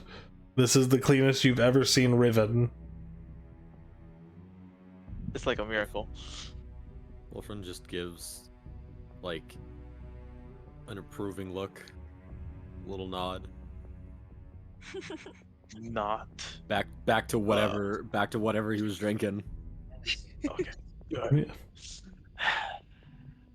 Like I was- with a look of like moderate interest. Like a little Just impressed. moderate. Just A moderate. little like Is clean Riven Wolfriend's type? No. no comment. The hair like back. You just really new I portrait mean, now. Riven is inhumanly pretty because he's half elf, so like he everybody's type. Except for elves, because elves are snooty bastards. Yeah. No, even then he's supposed to be handsome. It's just he just doesn't clean after himself. He also has like scars and stuff. Hey, He is chicks That don't scars. detract. no, he is Hey, pat my Yeah, back. yeah. he is not a bad looking guy by any means. And after 6 or 7 washes and rinses, the water finally runs clean, and his hat is stuck on a warm rock to dry. Yeah, the lice was the hardest part to deal with. Oh yeah. Yeah, it was. And his friends, the cockroach friends also. There was a lot of The cock- bugs on him. Where are his friends? For some reason, some leeches too. Well, that explains Oh, the that- blood loss. definitely explains the blood loss. That's no wonder he's so pale. Well, they are going down the river, floating to wherever. His friends are gone. Rip. Now your hat is dry. You are clean. You smell delightful. Here you go. Thank you. He still seems very embarrassed. He's like blushing and just like put his hat on and just puts the lower part of the hat just covering his eyes. But now he's just gonna be quiet for the rest of the day. He goes, rolls around in some dirt. Yeah, I just need Yeah. to be clean again. Roll He around would in dirt. not do that because guess what Moffer's gonna do? Yep, it's gonna be like it's like a cat. Right? And after like several times, gonna be like, yeah, this is my life now. All right. Uzmir, is there anything you're wanting to do over these next 3 days? Nope. Nope. Okay.